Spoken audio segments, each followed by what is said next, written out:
The Giants are out when the big sound started. It's the first verse the Collingwood fans took it upon themselves to start the Collingwood drone and drown it out. And there's one bay of Giants fans that looks like down at the Punt Road end.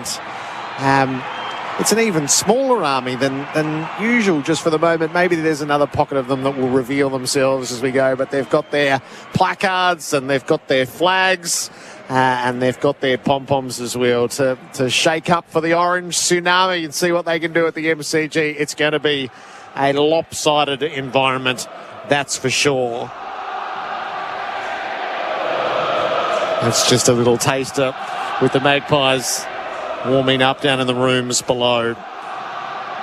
So Leon Cameron and Jared Healy, actually, we won't start the preview until the Magpies run out because I don't think we'll be able to hear ourselves when they do. Can we get 1 minute from you on Tony Shepherd, Leon? Yeah, look, I think they're just a bit of run out here, but Tony Shepherd been fantastic, Jared, as you know. I caught up with him during the week, had a coffee. Just his legacy, starting up a club, Western Sydney, powerful businessman, not just in New South Wales, but all over Australia. They couldn't have picked the perfect person to have that club. And I know he's bowing out at the end of the year, and he would want nothing more than to knock off the Pies tonight and take that into the grand final next week. So here come the Pies, a big broad smile on the face of Darcy Moore, the captain, as he leads them out. And Nick Dacos is right by his side, the competition's best player this season. As they emerge, the flamethrowers, the fireworks atop the grandstands, and the roar out of the stands as they just warm themselves up, the Collingwood fans, in an environment that is entirely theirs tonight. Righto, Leon and Jared, take us to it. What are we thinking ahead of the first preliminary final? Well, I'm thinking that Collingwood will be trying to land the first punch as they've done in the last few finals. They certainly did it against the Demons and it got them across the line. They did it last year against Geelong. And if it hadn't have been for Geelong's absolute superiority, they would have got Geelong. But Geelong found a way to get back, and Atkins, I think, in that last quarter, got them across the line. But they'll be attempting to do that. I'm not sure what the Giants do in response because they'll know that, but they'll be trying to land their own punch. It's a question of whether or not they can get some scoreboard on. If they can, I reckon their objective would be, Leon, just to finish quarter time neutral or a goal in front, if you like, because if they go into a 3-quarter or 4-quarter tussle, then they're going to give themselves every opportunity. Yeah, you're right, Jared. And I think, the start is important for both teams, as we know, and Collingwood are fast starters. And traditionally, the Giants at the start of the year, probably the first half of the year, they weren't really fast starters. But I think that they've resurrected that. Both finals have sort of been with their noses in front, away here against St Kilda and clearly against Port last week. If they could come in even at quarter time, they would be absolutely stoked. Yeah. It means that they're settled. They're not worried about the crowd, and they're in rhythm. And we heard Geno say their game is improving every week. All indicators, just pound for pound, say that the Giants, take the crowd out of it, are going to win the game, just on their pure form. Yep. But we also know when you get to prelim final, it doesn't matter. Form is great to have. It's just who handles the moment. Every little thing is under the microscope, from the kick inside to the running receive to the shot on goal to the missed tackle or the tackle. It's going to be an intriguing game. If they are in front at quarter time, if they are level pegging at quarter time, the Giants, I just think they're good enough to win in an arm wrestle. And, I know Ooze had probably a different opinion to me on the week off. Yep. When you play consistently good footy leading into a prelim, it just hardens you. And I know they're coming off a 6-day break, but they couldn't get to this ground quick enough. And we're going to know pretty quickly whether or not they've got heavy legs because of their travel routine the last 3 weeks. But it's going to be a huge task for Collingwood. They want to, come in at quarter time by, a couple of goals. They're going to have to make the most of their inside 50s because of the Giants' defence. If it goes in there 50 times, guys like Hill and McCreary, they're going to have to kick scrappy goals because I can't see them kicking more than 10 or 12 goals. On the other side of it, the Giants' forward line is very potent. Yep. But Collingwood's back line last week against Melbourne was outstanding. So whichever way you look at it, there is unbelievably great matchups. It's going down the wire. If it is an arm wrestle, I just think the Giants might poke their nose in front. Yeah, Collingwood have got a history of winning those close games, but they did lose the prelim final last year. It was the only close game that they lost last year, but I still think that the Pies by a skerrick, but when you put the Tides on paper, you just look at how much talent there is, and I think we as neutrals are going to be the big winners here. We should see a spectacle of ball movement, of AFL footy at its finest. It's a fantastic night. It's pretty dry. Doesn't look like there's too much dew on the ground, and you've got some really super players like Hill and Whitfield, etc., that can just go with pace. So put us into the matchups for Corteva. Keep growing with Corteva Agri-Science. Well, I'm looking forward to just a few peripheral ones. I think Bobby Hill and Lockie Ash are two firebrands that just run hard. Lockie Ash is going to have a real challenge on his hands. How far up to the ground does he go? Because Bobby Hill will take him right up the ground and then just charge back. But I suspect he'll be responsible for him. I'm not sure who goes on to Lockie Whitfield, but Lockie Whitfield is the reverse. He's going to get right up the ground the other way, coming off the half-back line. He sets them up. He's nearly their most damaging player. In the middle of the ground, you've got Mitchell as the inside player. You've got Tom Green, who's in fantastic form, one of the best players in the comp right now by form. Kieran Briggs and Mason Cox.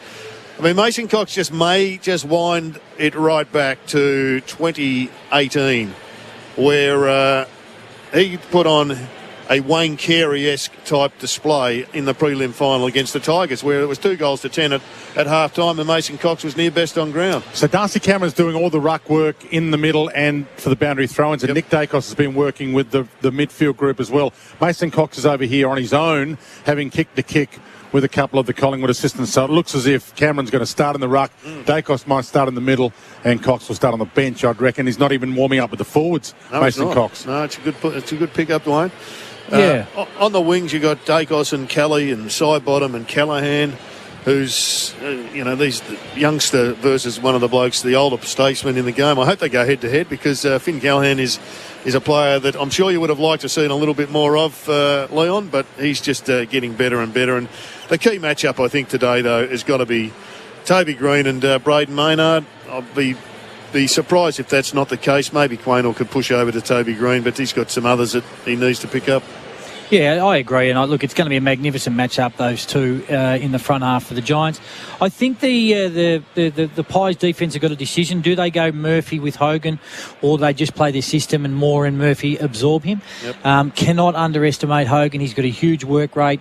Clearly, he's rebuilt his game. He's getting better and better. So it'll be interesting to see on that. I think the one that the Pies have got to really put some time into is Daniels. He's such a clever player. He always rolls back inside through the corridor. He's got great agility, whether that's Quaynor or whether that's Markov. They've got to make sure that he doesn't get out of control. And if I'm sitting in the Collingwood camp, I'd probably play Pendlebury on Tom Green, just off his back. Yep. It's not a tag. It's just more take control. Make Tom Green think about him a little bit more. Yep. Green's had it all, probably his own way the last 2 weeks, and he is such a superstar of the competition. He's only getting better.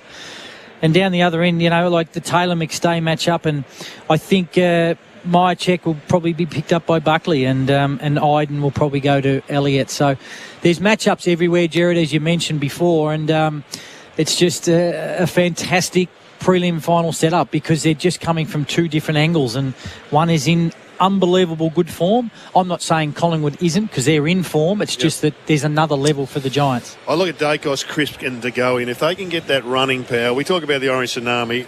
I haven't got a name for the Collingwood one, but when they start flying off the half-back line, they are just so exciting to watch. And De Goey coming out of the front of stoppage from the middle, you can just see him coming forward and lighting up the goals with one early in the piece to warm up the army. Very exciting two midfields, and ultimately they are going to go probably head-to-head to decide who wins the game. If accuracy doesn't, and accuracy has been a big factor in finals so far. It has. It's been one of the defining aspects of this final series across the first couple of weeks. Paradigm Aralex Active Herbicide, reliable wide-spectrum weed control in cereals. The teams are going through their warm-ups for Ream, Australia's favourite. That's steady, hot and strong. There are just excitement players everywhere you look in this game. Who could provide the unmissable moment for Drinkwise? You won't miss a moment if you Drinkwise. Oh, look, it's everywhere, Jared. I mean, De Goey coming out of the front of the stoppage, we know he can kick 50-metre bombs. Cornelio had his best game of the year last week in a final. I mean, they'll be matched up against each other. You talk about Kelly. I mean, Dacos and Callaghan picked 2 and 3. Yep. And Callaghan's only getting better, and we know how good Dacos is. If they line up out in the wings at times, I mean, everywhere you look, I mean, Bobby Hill, if he gets goal side, look out. And McCreary, if they get goal side. So the Giants' defence are going to make sure that, they can't get goal side, so they can get those goals out the back. But, I mean, realistically, I think everyone in the stadium... You've got to pick one, Leon. The Maynard Green one is just going to be outstanding. Okay. I'm going for Mason Cox, Jared. He's going to give us an unmissable moment. I don't know what it'll be, but the big American, he's going to stamp his authority. Our travel partner is Bargain Car Rentals, the best price guaranteed, no hidden fees, and Australia owned. That's a bargain. These teams finished 1st and 7th. The Magpies took first place on the table in round 7 and held it for all bar their bye rounds. And the Giants are coming from 15th. This is well documented. A withering finish to the season. A ladder update for Isuzu. Live your own way in the Isuzu D-Max. The Kubota cast, our weather for Kubota. Together we are shaping and building Australia. It's 12 degrees. It's been a lovely September day. Sun a little bit on the chilly side. It's going to get as low as 9 tonight, but 12 degrees right now. And the ground is coming together for Toro. Count on it. There's the centre, the square inside the square has been replaced. So there's a diamond around the circles. That's new turf. And the rest, you can still see the rectangular pitch that was here for the rugby union a couple of months ago, still clearly marked with the darker grass. Count on Toro to get the job done. So a pause in the warm-ups. Do you remember what these moments were like, Leon, when you're observing the formalities with all the adrenaline and you just got to calm it down for a minute or two? Yeah, look, it's just an outstanding atmosphere, and listening to the national anthem is outstanding, and the roar afterwards, and you just want to play. You just want the ball to bounce. You don't want to lose too much nervous energy. Let's join Nat Edwards. Toyota welcome you to the 2023 Toyota AFL Final Series and tonight's first preliminary final between Collingwood and the GWS Giants. The AFL acknowledges the Wurundjeri people of the Kulin Nation, the traditional owners of the land on which we gather on today, and pay our respects to elders past and present. We acknowledge we play our great game on this land and respect the cultures of all First Peoples, their contribution to our nation and contribution to the game of Australian rules football. To conduct an official welcome to country, please welcome Uncle Colin Hunter Jr.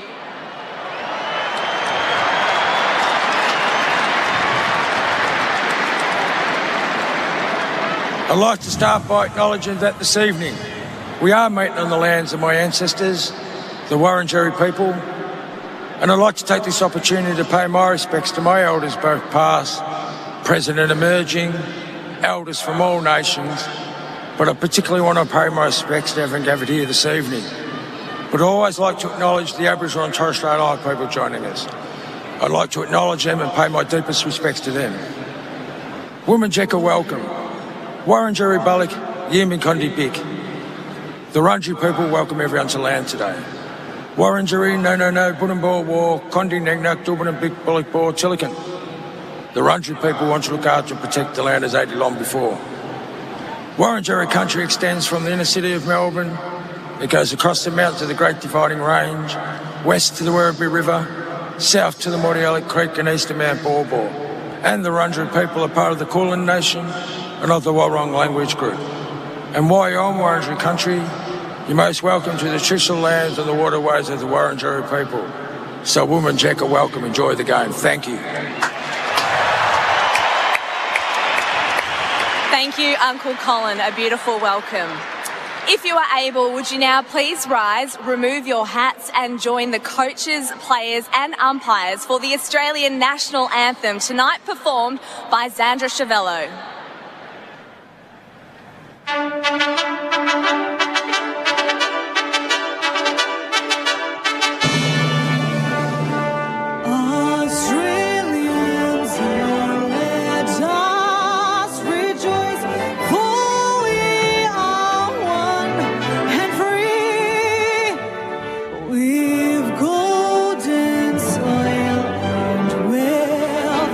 Toil, our home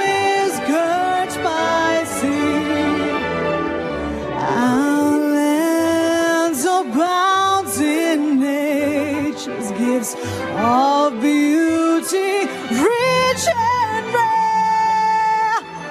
In history's page, let every stage advance Australia fair. In joyful strains, then let us sing, advance Australia fair.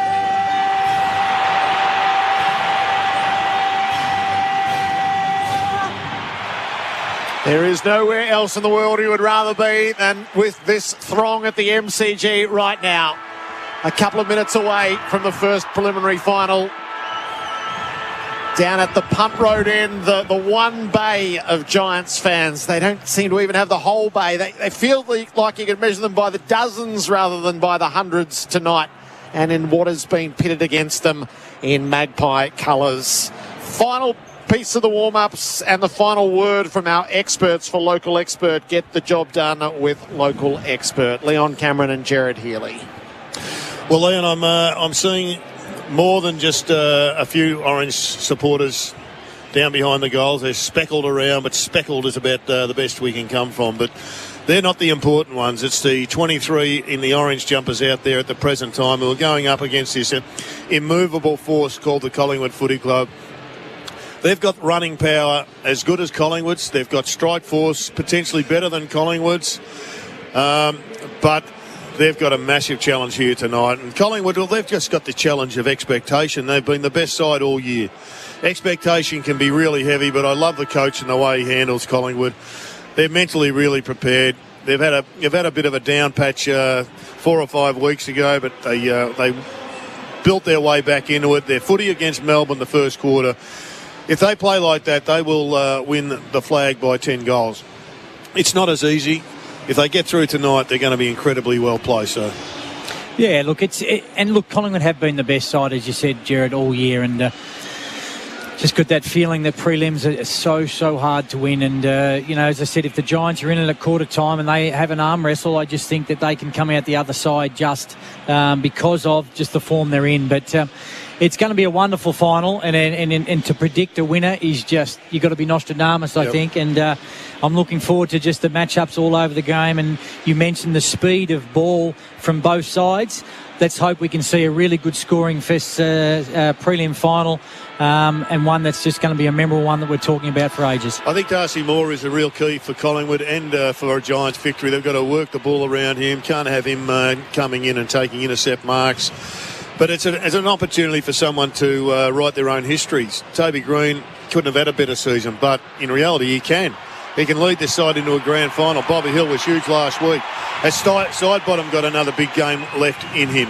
Has Pendlebury, can he be the match winner tonight? And Big Mason, well, Dwayne, he's fooled us all. Big Meso is in the ruck. Absolutely. So stand by. No Nick Dacos in the centre square for the bounce either. Opening siren, preliminary final, Collingwood and the Giants for a place in the decider next week on AFL Nation. You're with Dwayne Russell. Lipinski on Whitfield will be a tag. We're going to have to build ourselves a bigger stadium, I reckon, guys. It's barely big enough just for Collingwood fans in here, and the feeling is fantastic. We're underway in the prelim. Flick hand pass is good. Whitfield's been put on his backside, but he got it to Cornelio. Heavy pressure already. Heads out wide. Little bouncer on the deck. Josh Dacos gets there. Turns outside. Howe's there off and running for him. Heads out wide. And McStay gets his hands on the ball early, but he drops it across the boundary line and will get a ball in a few metres. The Collingwood side of the Shane Warne stand wing. Opening minutes of this magnificent sight we're seeing here at the MCG. The winner into the granny. Bobby Hill was the early enforcer. Nick Dacos has started on the bench. Cox swings it down underfoot. DeGoey attacked the ball hard. Hand pass to Josh Dacos. Kicks the Maggies to half forward. Poorly directed. And Perryman with a straightforward intercept. Has a little glance to his right. But he is going to take the territory down the line to a contest. What do they got? Moore got to the front of it. Cox plays Crummer and he gathers. Nimble hand pass out to Josh Dacos. Worked it on to Crisp, trying to come back inboard and does successfully. Dabs the pass to Pendlebury. Didn't instantly link it up. Instead, he meanders out onto the left boot. He's going to land it up at the hot spot. McStay! A little defensive stumble from Taylor cleared the way for an uncontested mark. It's fantastic ball movement from Crispin. Big moment out in the wing for Cox, just winning that one-on-one. The way you're going to get Taylor is exactly the way that McStay did it. He headed back towards goal and then come back up on him. If he's just in a stand and deliver, he's not going to be able to win those one-on-ones. Big moment. He's pretty nervous in front of goals. One of these recruited for such a moment. Dan McStay steers it through.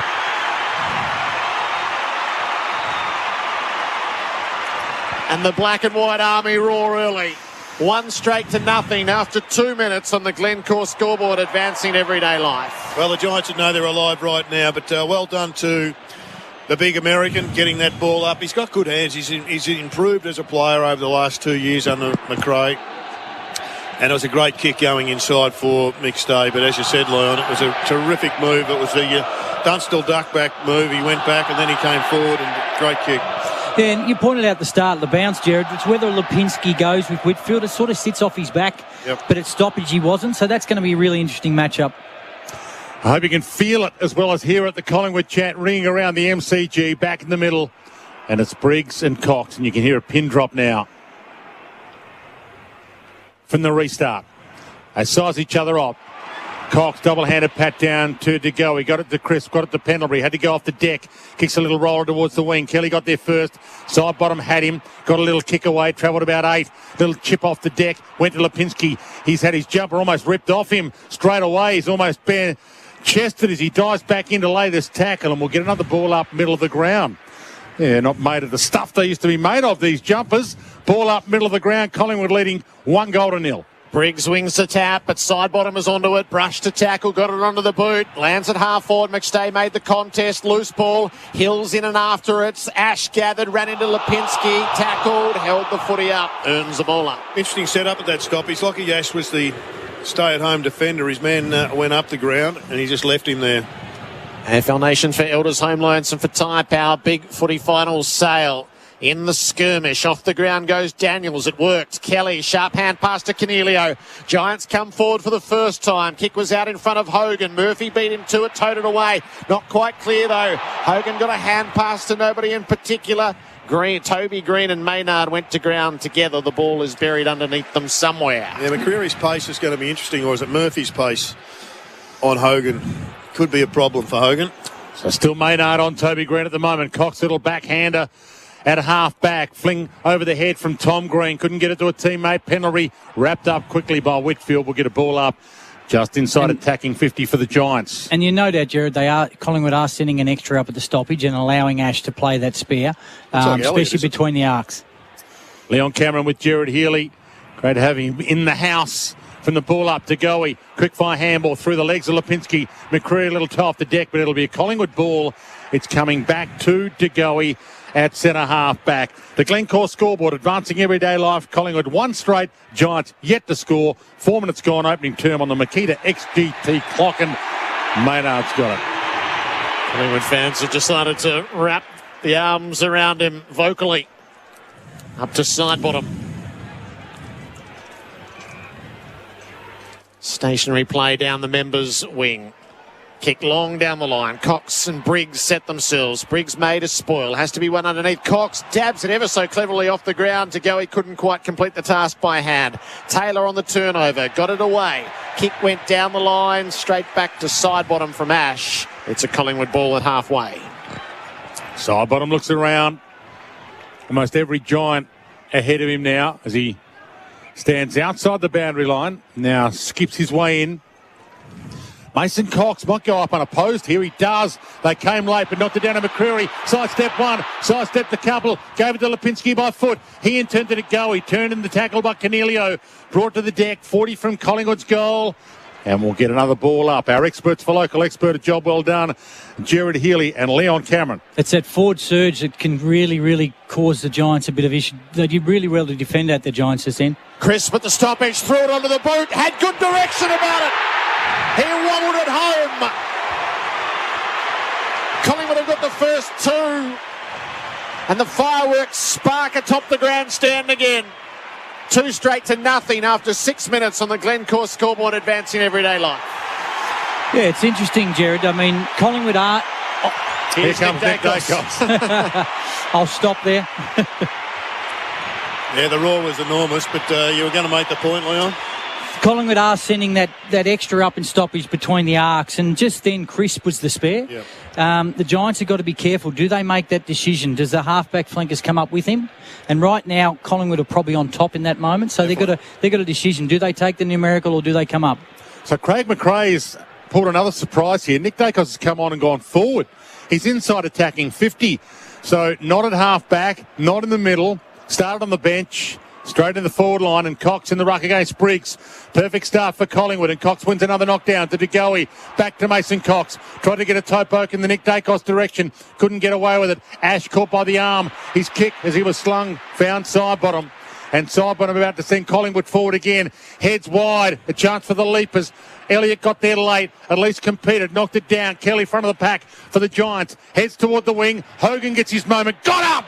Didn't quite bring it down. He had 2 grabs at it. Side bottom inside kick to De Goey. He's awesome. De Goey's out. He's got choices. Who does he want? McStay, goal square, gets there, almost, has got it. He dropped it. Play on. Had 3 grabs, hit the deck. Top of the goal square, mad scramble. Umpire said, play it on, boys. Play it on, boys. It's in there somewhere.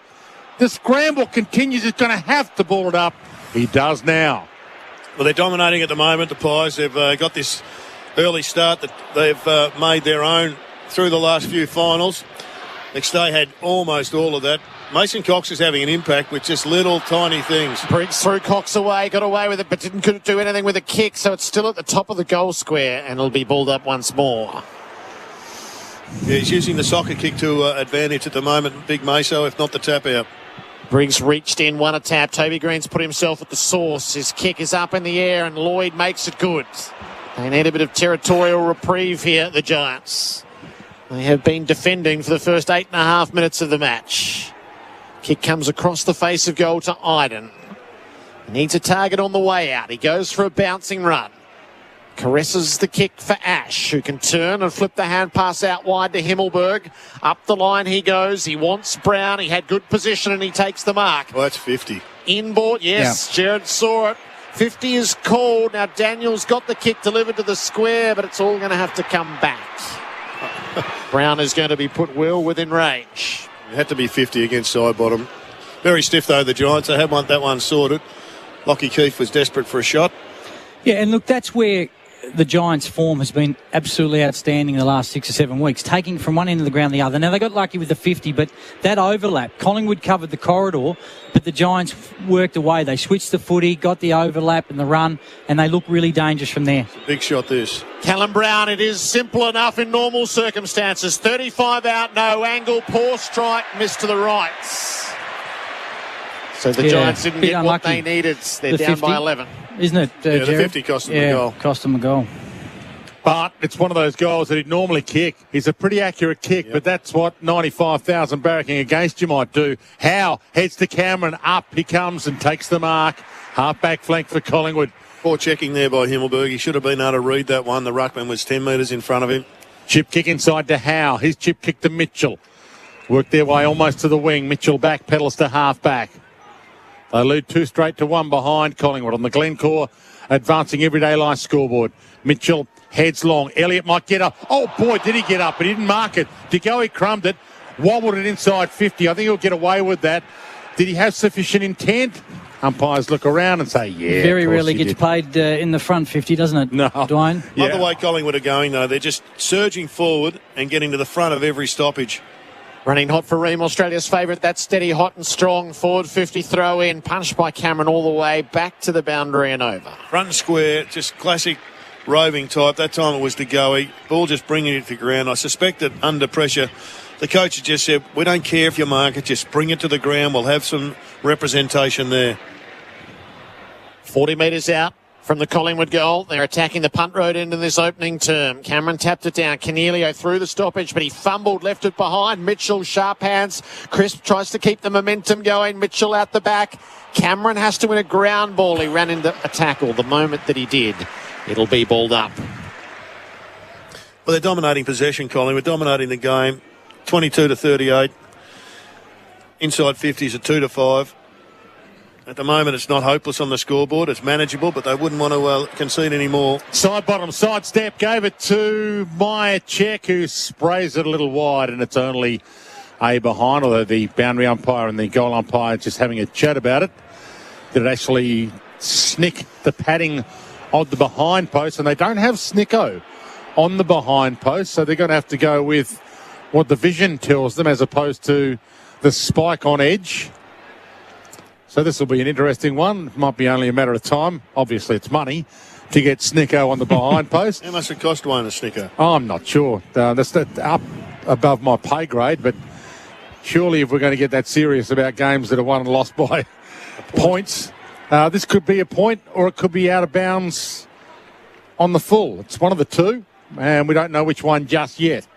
Clearance numbers are a concern to Adam Kingsley, 3-7. And no Snicko, they're giving it a behind, so maybe the vision was good enough for them with the super duper slow-mo high definition. 11 and a half minutes gone, opening term on the Makita XGT clock. Taylor. Power without limits, and it's 2-1 to 1 behind. Kick in from Ash is a good one. It finds Buckley beyond the defensive 50. He's under the worn stands, signalling, nobody standing the mark. Buckley lets fly down the line. Quaynor and Hoskin Elliott were well set. It got past them. Daniels stripped of the ball. It landed, though, with Tom Green, who kicks to full forward. Hogan used the hands on Cameron. No whistle. Moore digs in underneath. Markov runs into tackles. The ball is tied up. Balling up. 25 out from the Giants' goal. It's funny, isn't it, watching modern footy, the zoning, there's so much zoning, and then they're long down the line. Giants had 4-2. Yep. They win it, and all of a sudden they can get out the back. Thanks for fast footy. From the ball up, Tom Green had a little chance. Keefe jumped on, and we'll get a secondary ball up. About 40 out from the Giants' goal, and they're yet to get a goal. And we've played 14 minutes now, opening term. From the scramble, Daniels had a piece of it. Tom Green's got it. They've got him. Ball flicked toward Murphy. He's rolled in the tackle. Was he rolled with a little high amongst it? No. Collingwood fans went up for a second, thinking that he might have lost his headband. There's a push and shove with Cumming. Right now, Dwayne, they've got two extras up at this stoppage, Collingwood, and they're clearly keeping the deepest defender in Connor Iden. He's 50 metres behind play. But it came to Callaghan. He in turn a flick handball, jumping on it. Well, who's going to... Umpire's probably going to say ball here. Collingwood fans screaming. Noise of affirmation of 95,000. So it's a DeGoey free in the back pocket. And he can't go far. You're right, Jared. They had two up. He's got to now wait for the numbers to catch up and get ahead of the footy. It's Jamie Elliott that's pushing right up the ground. Connor Iden won't have any up bar of it, though. To go out the side to Howe, who steers it up to Hoskin Elliott. Defensive side of the middle. Searching for the next target, which is not entirely obvious. Josh Dacos ran into space, but he had company. Perryman made the spoil, and the Giants had the numbers. Cummings works it away. Kick comes forward from Lloyd up near Bedford. Murphy the other way, jarred it for Hoskin Elliott. Links it up with Howard. Nick Dacos has his first touch. Veers out onto the right boot, uses it splendidly to Goey. Eyes forward, didn't go in a helter-skelter fashion. Switch kick instead to the near side. Quaynor given right of way by his captain. Takes the mark in the pink boots. The rest of the switch is not quite there initially. So Quaynor signals his intention to kick it long, and he will to half forward. Cameron's in the pack. Knocked away initially. Myercheck gathers. Screws it to full forward. Sat out in front. Hill ran down. Taylor jarred it clear. Bobby's on the boundary. Showed him the ball. Snap. Didn't get enough on it. And it's well marked on the last line by Cumming. And he's quick to play on. They've got some space if they can use it. And they always want to use it. Lloyd gets it. Kick. Hammers it long. Terrible kick. Murphy and Riccardi. Murphy gets it. Handballs inside to Markov. Handballs back outside, hoping for Nick Dacos. Hemmed in on the boundary. Flick handball back to Markov. He's exceptional. His short pass just as good to McStay. Dumped away last second though by Buckley. Got it to the middle to Tom Green. He in turn short pass to Keefe. He wants to go. Wants the corridor. Finds the corridor. Handball Toby Green was exceptional as well. To Kelly, who hammers it forward. Bouncing ball. Quaynor. Brown, Quaynor. Quaynor kept it alive. Unbelievable, but he was out of play, the umpire said. But he wanted to get that and go. That was his intention, but he stepped back over the line, and it's Collingwood leading For much of Collingwood's dominance, Jared, they're just not making that right decision going inside 50, are they? And the Giants are rebounding pretty easily. That'll be probably disappointing from McRae's point of view. Collingwood by 12 points, 16 minutes gone, opening term. Cameron wins the tap, side bottom, straight through the stoppage. A wonky old ball down the wing, though. It turns boundary side, Iden up to meet it. Hand passes away to Perryman. Chips it forward to Kelly. It was paid as 15. Crowd Good agreed solid with Jared. 8 metres. Kelly has the ball and halfway in front of the members. He looks inboard. Kicks to the 50. Moore was well set. Hogan made the spoil from behind. They chased the ground ball. Crisp knocked it to side bottom. In the tackle of Toby Green. Towed it away cleverly. Back to Crisp. Up the line. Myercheck didn't quite hang on to the mark. Then ran headlong into a tackle. It turned over. Iden to Callahan to Perryman. The Giants plopped their way forward through Keefe. Looks around. He's got a handball target. Tom Green. He's 80 from goal. He pops it inside 50. Stolen. Hoskin Elliott. One poor heads wide. Hits to Lipinski. Bang! He was stumped after he took the mark. It could be 50. And it is. Just getting loud in here. Well, it's a great intercept mark by Hoskin Elliott. Could prove to be a grand final winning move. Hoskin Elliott across the half-back line. So Lipinski brought all the way to the wing. He chips it wide. He goes to Josh Dacos. Too far out to score. 80 from goal. He looks around. He short passes himself to Pendlebury. Too far out to score. 65 from goal. He winds up. Pulls the top of the square. Chance for the leapers. McStay having some sort of game. Well, McStay is playing a fantastic role. He's coming around the back of other people and taking the front spot. And right now, he may well be playing against his old team in a grand final in a couple of weeks' time, in 1 week's time. But he has got off to a great start. It was a great kick by Pendlebury.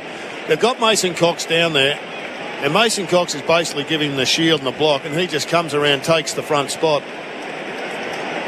For a 3-goal lead, you'll hear a massive roar. 19 minutes gone. That's and his he issue. misses. That is his issue. Always has been. He's a terrific player, but he does miss too many of those pretty easy shots. You're right, though, Jared, before that outstanding kick from Pendlebury. They are screening Taylor something chronic, and the Giants got to make sure that they take front position on those long balls in. Collingwood 13-point lead. Iden brings it long down the wing. Riccardi stood his ground, took the mark against Murphy. It was a good one for Flight Centre. He's going to pump it up to half forward. It's a wonky kick as well. Howe made the spoil. Nick Dacos underneath. Hand pass to Pendlebury. Charged down by Bedford. The turnover came. Ward not neat though. DeGoey's running a mark as he tried to edge it forward. It was cut off finally by Buckley to Whitfield. A slip on the wing. And trouble as a result. Murphy got over the top to Lay, holding the ball. It was coming who toppled over. Murphy to Josh Dacos on the quick move. Cameron's the target, 60 out from goal. McStay, Myercheck and McCreary are the 3 deep.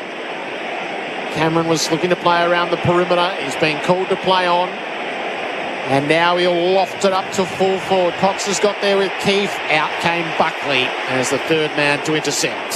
He wants to go quickly. He goes back to Iden, who's in the back pocket. Takes his full measure. Now he's got Brown on a 1-on-2. Brown got up there. He competed well. Not sure he had the first grab, but he got paid it. Collingwood fans don't believe he had the first grab either. Inside kick to Whitfield, half-back flank. Whitfield took a half step, and that means he's ahead of the mark. So it's play on. He wobbles one. Keefe could have taken the mark. He slapped it forward towards Bedford. Getting their first time mark off. Got the handball off. Pendlebury, Mitchell, they're all in the middle. DeGoey and Maynard. Could have gone to Maynard. DeGoey. He went to McCreary, who now drops the mark. Iden gets there. Half-back flank over to Tom Green. Nearly missed his shoe with the kick attempt. Whitfield's hammered. 3 Collingwood players come at him. And they cause a ball up. They're on Collingwood. They're on big time. 2-2. Plays one behind. Collingwood lead. 20 minutes gone opening term on the Makita XGT Power Without Limits clock. Just having a look at the pressurometer here, Leon. It's 220. Collingwood, they are killing them. Mitchell at the stoppage. Hand pass to Maynard up to full forwards. No mark for Cameron or Myercheck. And underneath Callahan is there for the Giants. Hand pass to Ward. The pressure in his face. Up the line. Himmelberg offloaded by Hill, who's right up in their grill. He gets dragged down and he'll get a free kick. They're right in the hedge now. This pressure is starting to create some serious turnover. Bobby Hill to Nick Dacos. He kicks to the hot spots. Reaching out was Cameron, couldn't mark. Coming against the flow. Ward mown down from behind. Cornelio, it's a hot potato in there. Cumming got it to his boot. Only as far as Howe, who fumbled, and Toby Green as a result got it. Callahan back to Toby. Got taken high by Quaynor. It'll be Toby's free kick in centre field. Not a bad professional free. They were out there, the Giants. And they're still out with Riccardi as well and Lloyd. Yeah, so Green now sees it, but Collingwood zoned back really, really quickly. It wasn't a deliberately given away free, but it worked for Collingwood. Toby Green heads to where he'd like to be. Long. Keefe is under it. Murphy's there. Howe's there. Both getting each other's way in the end. And a free kick. Play on. Bedford didn't really want to play on. He gave it. Riccardi outside of the boot. Hits the post. The umpire looked at Bedford and said play on. And Bedford, I'm not sure he wanted to. He should have just said to the umpire, no, I'm not. Yeah, he had to open the goals up rather than close the goals down with that handball release. They're big misses for the Giants, though. They've had two pretty good looks and missed them both. They're down by 12 points. Long on the way out. Himmelberg's well set. So a repeat entry. He's got the corridor, but he didn't take it. Yeah, it really was on to. It's pressure. Ash He doesn't lets him want to know. make a mistake. Himmelberg up to full forward where there's a big crowd gathering. Off hands into the pocket. Murphy runs it over the boundary. 99 times out of 100, Himmelberg hits that kick. Yeah. But yeah. on this occasion, he's just a little bit tight, and was well controlled by the Pies in the end. 4 minutes and 20 seconds remaining in this opening term. It's 2-2 to 2 behinds. Collingwood lead the Giants in attack. Boundary throw in landed short of the ruckman. Daniels tried to knock it on only as far as Josh Dacos. His hand pass cleared the area but turned over. Callahan around to Himmelberg. Back to Callahan. He really needed somebody else there. Onto the boot as he was slung. Briggs dropped the uncontested mark inside the 50. Pendlebury ferrets it out. Quaynor's run down. Daniels stripped to the footy in the heat. Pendlebury got it away to Lipinski. Kicked it out to the side. That should work. Josh Dacos is onto it. And they're away here. Mycheck's on the wing. Gets up there. That's a free kick. Sport away. Item chopped an arm, but he got away with it. Sam Taylor gave to Whitfield. Goes all the way back to Buckley at half back. Kieran They're Briggs, out the other side, aren't they? hands on hips at the moment, wondering how he dropped that mark 40 metres out, uncontested. He might get another chance here. Lloyd, short to Ward. He's on the wing. Whitfield's in the corridor. He ignored it. He went to Toby Green. Not a bad man to go to, but he's a long way from home. He's 90 out. He's 95 out as he backpedals. Gets a bill or two, Toby. And now the Collingwood zone sets up and they pluck their way through it.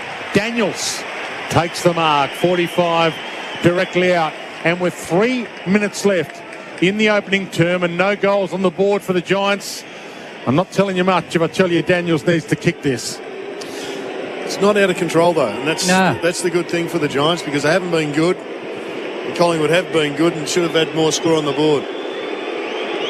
Directly out. 45 out. Struck it pretty well. He's using some body language. He didn't strike it well enough. It's only a behind. And they have blown some chances on the Glencore advancing everyday life scoreboard. The Giants, they're 3 behinds. Collingwood 2-2-14. Kick in was sharp, and then the kick to the 45 on the 45 to McCreery was high risk but effective. I mean, both sides are defending really, really well, I think. I mean, the Pies probably should have had another goal or two on the board, and the Giants have missed 1 or 2. But I think they're settled now, Jared. I feel as though that the Giants are starting to settle into the game the last 5 or 6 minutes. Or out of half-back. Briggs flew at the pack, dropped the mark. It spilled to the back. Whitfield is onto it. Hand pass creative. Cornelio let a bit of traffic go by. Out the back to Taylor, who wants a target, and he's got it in Buckley. This is where they're hurting Collingwood. They're picking their way through and taking the ball from one end of the ground to the other. Collingwood's zone's been good deep, but probably not through the middle of the ground. Buckley's been told to move it along. He kicks adjacent to the centre square. Keefe set himself. Markov, though, brought it to ground. De Goey stripped to the footy by Perryman. I'm not sure that he really had it, De Goey, so it's his ball on the free kick. So 1.5 minutes left, opening term. Collingwood 2-2, Giants 3 behinds. Glencore advancing everyday life scoreboard, and De Goey in front of 95,000 plus here at the MCG. Winner into the grand final next week. I like Collingwood's defence of that move by the Giants. They pushed up and restricted the outlets, forcing him down the line. Crisp long, and he finds Mycheck on a lead. Too far out to score, you'd think, Mychik, unless he really opens up and blasts it from 55. We're down to 1 minute left. This is where Big Mason will come on. He pulls the kick. He heads toward Cameron or Mason. Buckley got a hand on it, knocked it down. Still danger area for the Giants. Collingwood around it, forward pocket, and we'll get a ball up. The Makita XGT Power Without Limits clock says 54 seconds to quarter time. He's had 10 for safety steel sheds. Briggs got rid of Cox. Elliott ran through. Now, you can't do that, as it was still in the ruck contest as Elliott ran to the drop of the ball, and it's Briggs' free kick. I've been watching his shoulder. It doesn't look restrictive. No, it looks like he's got that power and strength in the stoppages. Briggs brings it out to half back. Maynard made a good spoil in the pack. Crisp double-handled the footy and lost it. Cornelio blind kick, cut off by Moore. Darcy Moore to direct the Collingwood attack. Up inside the 50. Cameron given right of way. Buckley made the spoil from behind. Ball still to be won. Hill played for the high free kick. Umpire didn't buy it. He's buried on the spot. 40 out from goal. It's a poor execution from Moore. He just needed to probably wait another second or two and then drive that in a little bit deeper. Ward got taken down by Mychik.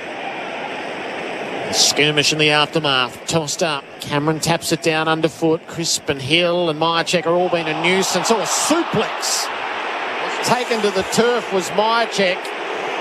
It was a suplex. It was interesting. He didn't slam his head. He slammed his backside. It was Lloyd's. So it's rugged and not what you'd see in footy, but it's not a free kick. Flipped him up and landed him safely on his back. Was it high, Jared? Don't think so. Tap came out the side. Daniels is onto it. The Giants are trying to hold up for the quarter-time siren. And they will. And there's a bit of a fight in the aftermath too. Ward was the centrepiece of that. 3 or 4 Magpies came at him and came at him hard.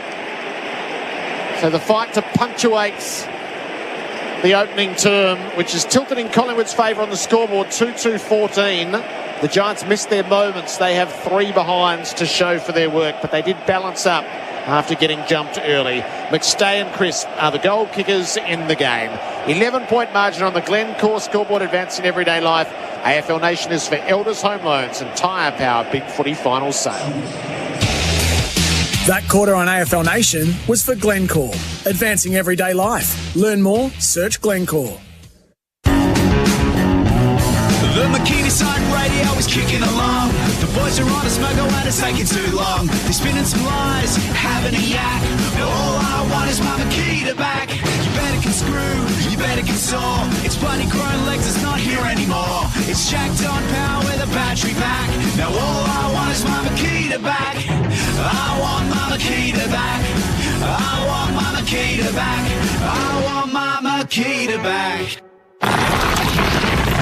This is the sound of a motorcyclist's jeans being shredded to pieces in a low-speed crash. In reality, it only lasts for 0.6 of a second before the denim disintegrates. Then his flesh is shredded by the coarse bitumen as he grates across the road like a human crayon. Remind your loved ones to wear all the protective gear on every ride. A message from the TAC. The ship carrying cargo of spiced rum from the Caribbean was attacked by a monstrous kraken, plunging the vessel into impenetrable darkness, ending with the destruction of every living man on board the vessel, and all but one of the barrels of rum, which was badly stained by the squid's black ink. It was dubbed the Kraken Black Spiced Rum. Available now at all good bottle shops. Drink responsibly. If you've been in a car accident and it's not your fault, you've got rights. I didn't know that. Yes, you have a legal right to a car similar to the one you were driving. Just call Right to Drive right where you are. They'll arrange an accident loan card to be delivered to your door. It'll keep you on the road until your car's ready to be picked up from the repairers. And it's at no cost to you. I didn't know that either. So if you've had an accident with another car that's not your fault, remember, righttodrive.com.au. Conditions apply. SEN's official sports bar is the Sporting Globe Bar and Grill. And the Sporting Globe Bar and Grill is the only place to be this AFL Grand Final day. Catch every minute of the action live and loud with signature wings, ribs, burgers and so much more. With over 50 screens and the best big game atmosphere in town, it's the only place to enjoy the biggest day on the footy calendar. Book your Grand Final table today at sportingglobe.com.au. It's more than a sports bar, it's the Sporting Globe. In footy, September is the time to shine and time to get the free 5-minute tyre safety check at Tyre Power. The Big Footy Final Sale is now on and you could win a life-changing trip away. Buy any 4 selected Toyo Open Country tyres for your chance to win a holiday to Las Vegas. Thank you very much. Tyre Power, Toyo, Vegas. Your leading vote getters during the Big Footy Final Sale. To find your Aussie-owned, local, independent Tyre Power dealer, visit tyrepower.com.au. Tradies and service providers, listen up. Improving your cash flow and reducing your paperwork is just minutes away. Visit localexpert.com.au, become a local expert and they'll connect you with customers requiring your services. There are no sign-up fees and you only pay for leads that actually turn into a job. Improve your financial security and work flexibility by joining the service revolution. Become a local expert today by visiting localexpert.com.au. A job well done. If you're after a dual cab ute, go have an old Uncle Merv at the Sanyong Muso. It's made by our mates in Korea. It's the one that's built tougher than a cat's head. The one with more toe than a Roman sandal. Up to 3.5 tonnes if you don't mind. It's the one with more bells and whistles than you can poke a sticker. And the one from under 37 grand with a 7-year warranty. You little beauty. Sanyong Muso. It's the one for all. Drive long, knackers. Drive long.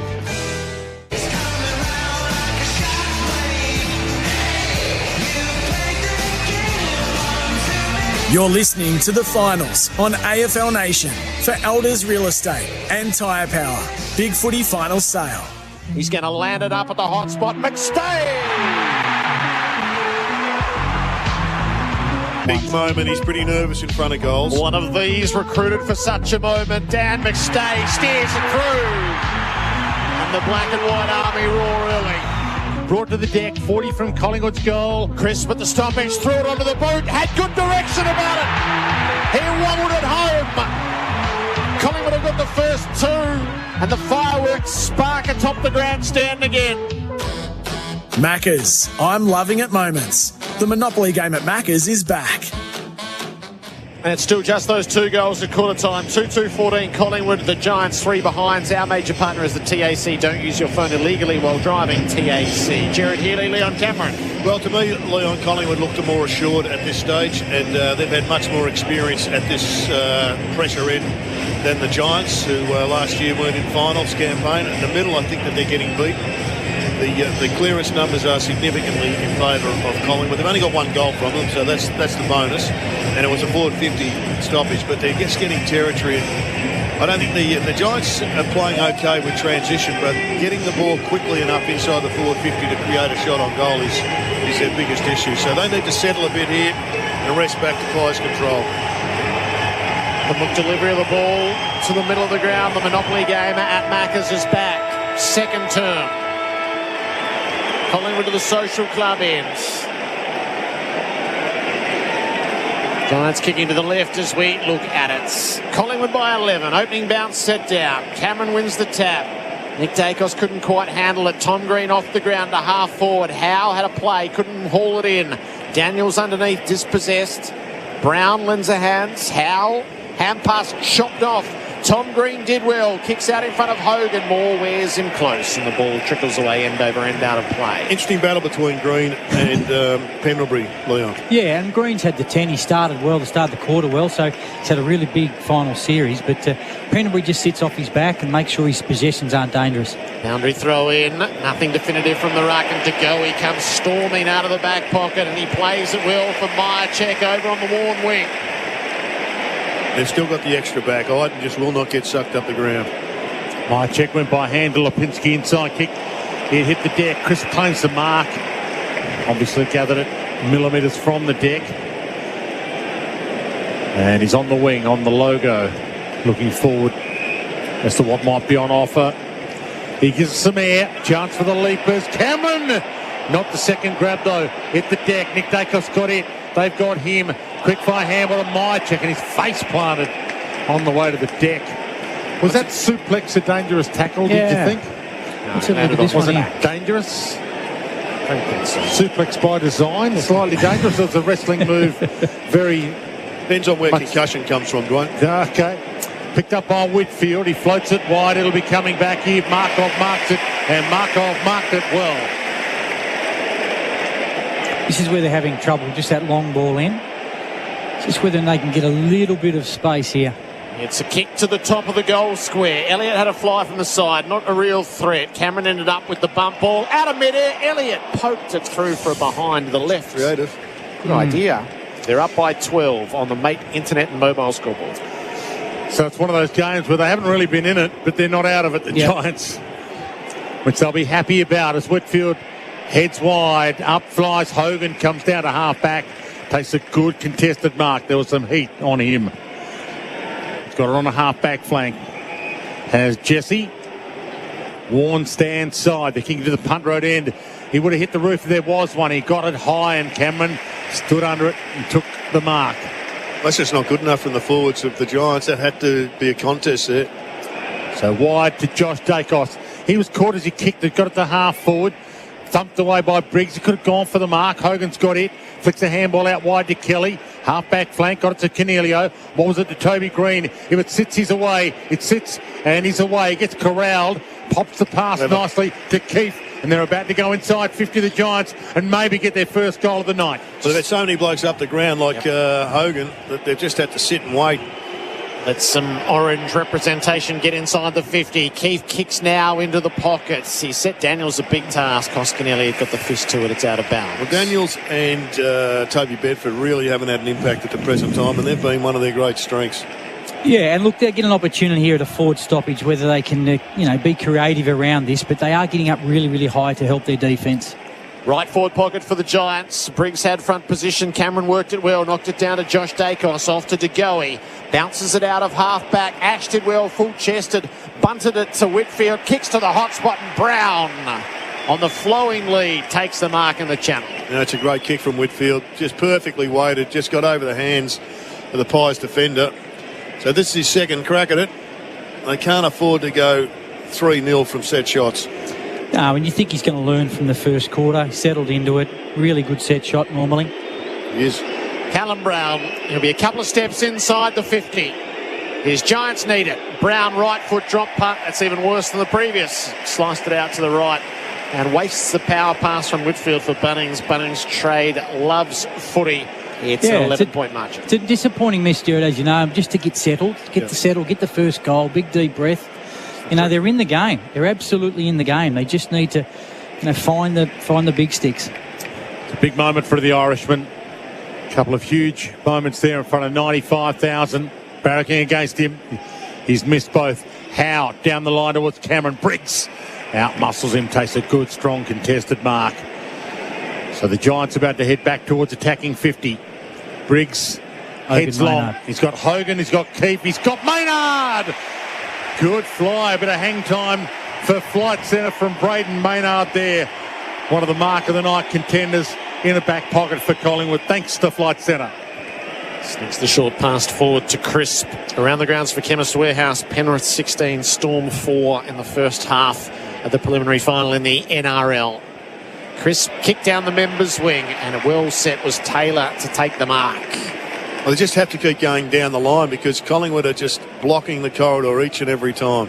Sam Taylor tosses it up to the 50. Hogan!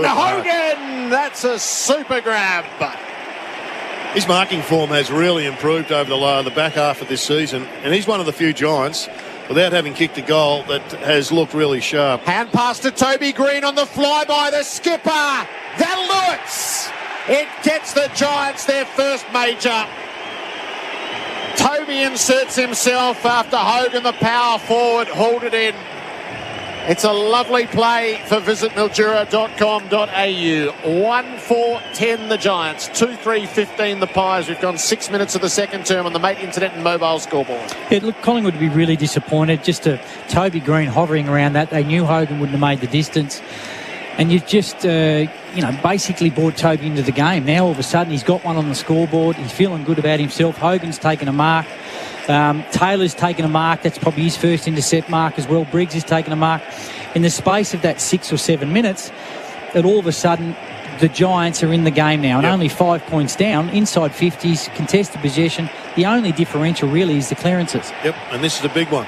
Centre clearance. So Keith into the ruck now against Cox, who sticks a knee out at him, and he gets away with it as he quite often does. Cornelio rolls one towards the wing. Brown came hard. Good collect. Better handball. Gave it up to Tom Green. Inside 50. Spear. Well done. Quaynor. He ran it off the boot to perfection. He cut it off just as Hogan was about to mark it. And he heads wide to McCreary, whose hands were exceptional. 7 minutes gone. Second term, 5-point game. Collingwood lead. And that clock for McKee to XGT. Power without limits. Where he went short to Pendlebury inboard. Hogan and Murphy have been in an elongated jumper punch battle. Backwards to Quaynor, went Pendlebury out the far side to Maynard, who can run through the defensive 50. He has a bounce, chooses his targets. He hasn't chosen particularly well because Kelly was able to fold back in front of Cameron and Mark. Inboard to Daniels. Just slipped as he went to play on. So pulls up right on halfway under the worn stance. Nudges it out the side to Buckley. Himmelberg's lurking. Ash is a legitimate target. That's where the kick will come. The switch is on through Iden if they wanted it. They don't. They'll stay more direct. Risky kick. Ward had to go. Pendlebury made the spoil. Himmelberg's onto the crumb though. Up to centre half forward. Daniels marks. Desperate to give it on. Tom Green. 40 outs, can go back and take the shot. It's an unusual matchup, Jeremy Howe on Brent Daniels. And that was just lucky that Daniels was in the right spot. Howe didn't have any opportunity to close the space. But very quickly, they're all attuned. Let's just get it forward 15 metres to make the shot 10% easier.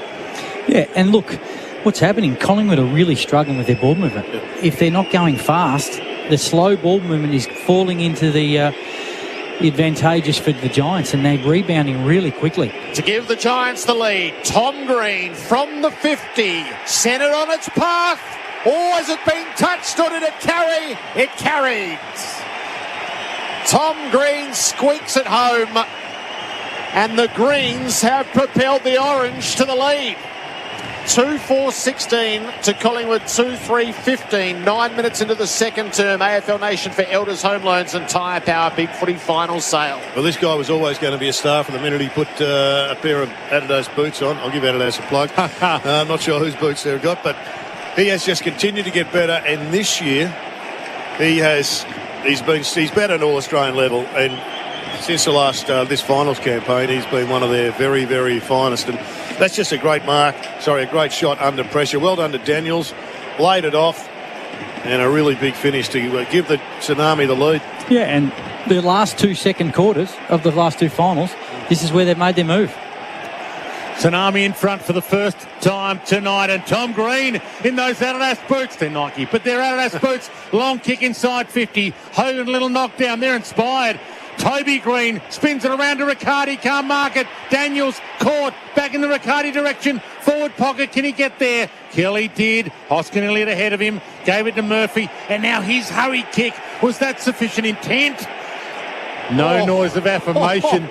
Gee, if there was 95,000 Giants fans here, I reckon there would have been a noise affirming that 100%. Yeah. I'm sorry, but if we're going to have the rule, that's what it's for. The scramble kick out of the back pocket straight to the boundary. Exactly. Come on. 50 out from the Giants goal. Umpires under pressure too, Jared. Cox, well, he might be watching on next week. Cox punches it down to the front. Himmelberg runs it over the boundary. Oh, it's a huge challenge now for Collingwood. The pressure's right back on them now. Yep. I mean, they had their 2-goal buffer. They missed a couple of shots. And now all of a sudden the Giants find themselves in front. And you can just see that Collingwood just a little bit tentative, their decision-making. Crowds Much quieter than the raucous start. Cox all the way back to the boundary, so we're just going stoppage to stoppage. Well, the question is, they've exerted their 200-plus pressure in the first quarter. What can they have in store to just basically get back control of this match? Because they've got to show that they've got more tricks than just a gut punch early. Crowd sensing that their team needs them. Tap comes underfoot. Ward taken to ground by De Goey. So it's hand-to-hand combat around the footy at the moment. It refuses to move. 60 out from the Giants' goal. And the biggest issue that they've dropped off is the Giants they've actually taken control of the clearance. Jared Healy, Leon Cameron, our expert for local expert. A job well done. Hammered out of there by De Goey, but Himmelberg took a good mark against Mycheck. This is just great front half footy. They cannot get the ball out, Collingwood. They've tried 3 times now. Himmelberg danced outside of Mycheck, heads wide. Keefe is up, can't take the mark. Cox got a knuckle on it and nearly got the crumb. And he does get the crumb. In fact, Markov stole it from him. Daniels wrapped him up and will get a ball up. Forward pocket Giants. You're exactly right. And if it's just going out and coming back with interest. Like a trampoline across the half-forward line for the Giants. Cox to De Goey. He got it off just in time to Josh Dacos. He pumps it wide. Iden gets up on the wing, and they'll be heading inside 50 again. This is the great strength of the Giants. You've got so many guys in that back line that are good above their head. Iden wouldn't pull the trigger on the change of direction, though, so it's back down the line to a pack. Keefe had a fly at it, knocked away. Markov out to De Goey, lost the footy as he tried to forge his way clear. Cornelio to Tom Green, caught off to Daniels, trying to release it over his head. Toby Green's in the area, has it, flips it up to full forward. What have they got? They've got Cumming! Great body work there from Cumming. It was unbelievable vision from the captain.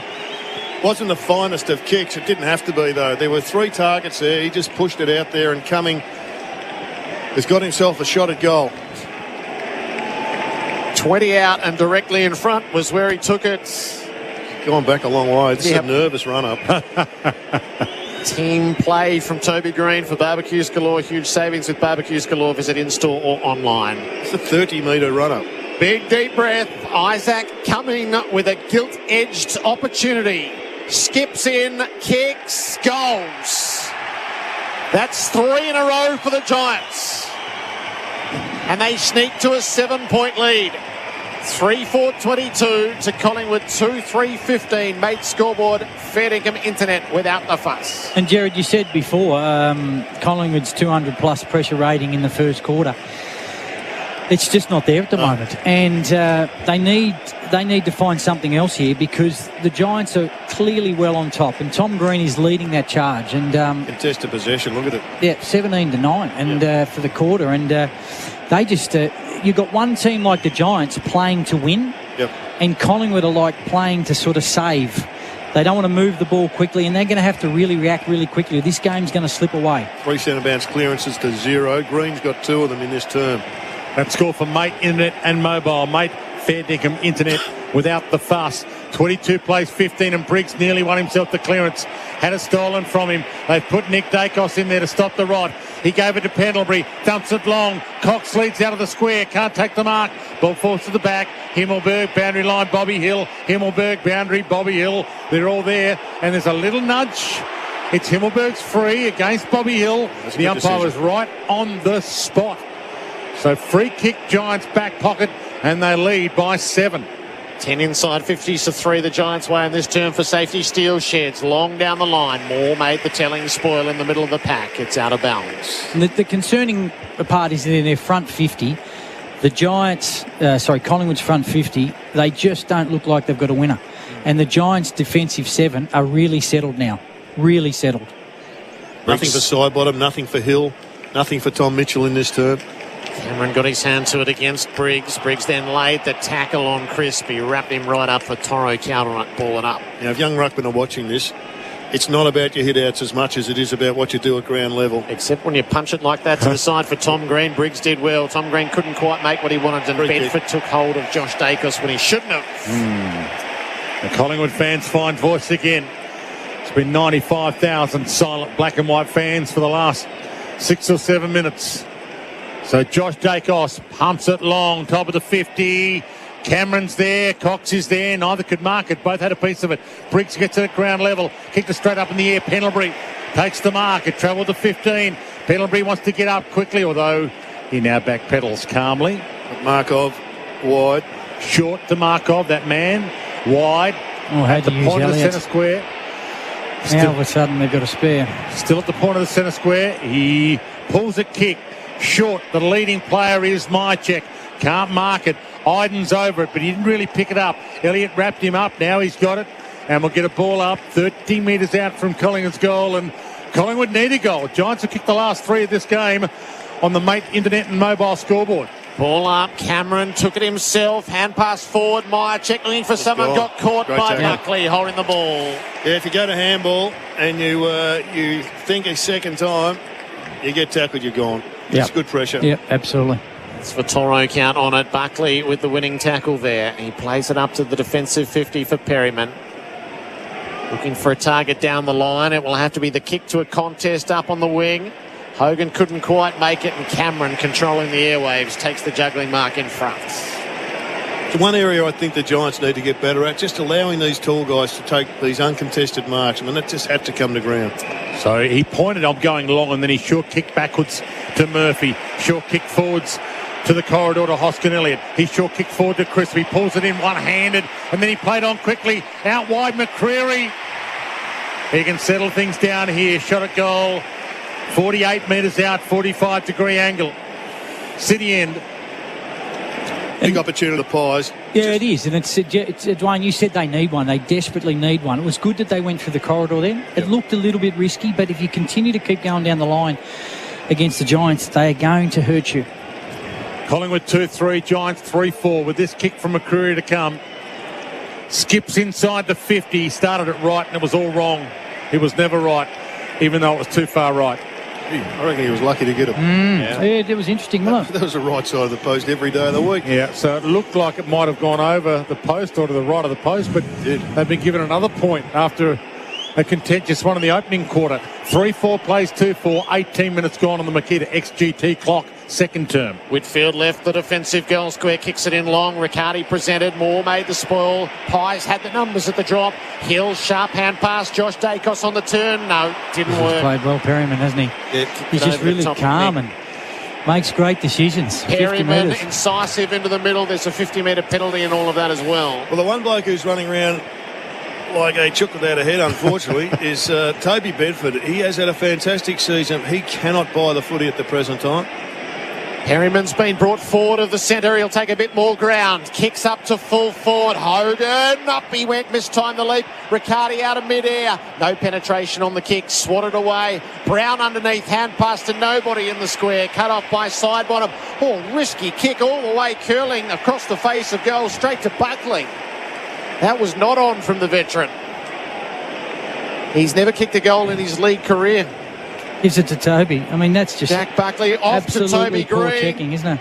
He won't make the distance this time. They set themselves, and Cameron with the spoil free kick going Collingwood's way. So there'll be no score at all. It stays a 6-point margin on the scoreboard for Mate Internet and Mobile. It's the game we expected, though. The Giants more than holding their own at the moment. Markov in the back pocket with Collingwood trailing and under pressure. Had a bounce, took his full measure, heads wide. And wrestle on Iden and Mychek. Umpire said play on. Nick Dacos picks it up.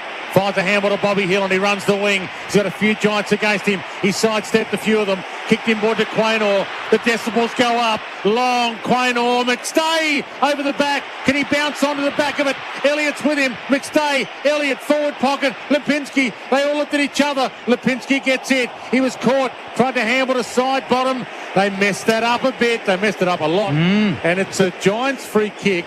Back pocket to Sam Taylor. 3-4 to 2-4. Collingwood under pressure, And trailing by a goal. Yeah, exactly right, Dwayne. And they just had a golden opportunity to score, and now there's free players through the middle of the ground everywhere here. Although De Goey made the spoil on the short kick, it still landed the Giants' way. Kelly dumps it down the line. Brown was set for us. He's got runners inboard and he is going to use them. Cornelio will take the mark.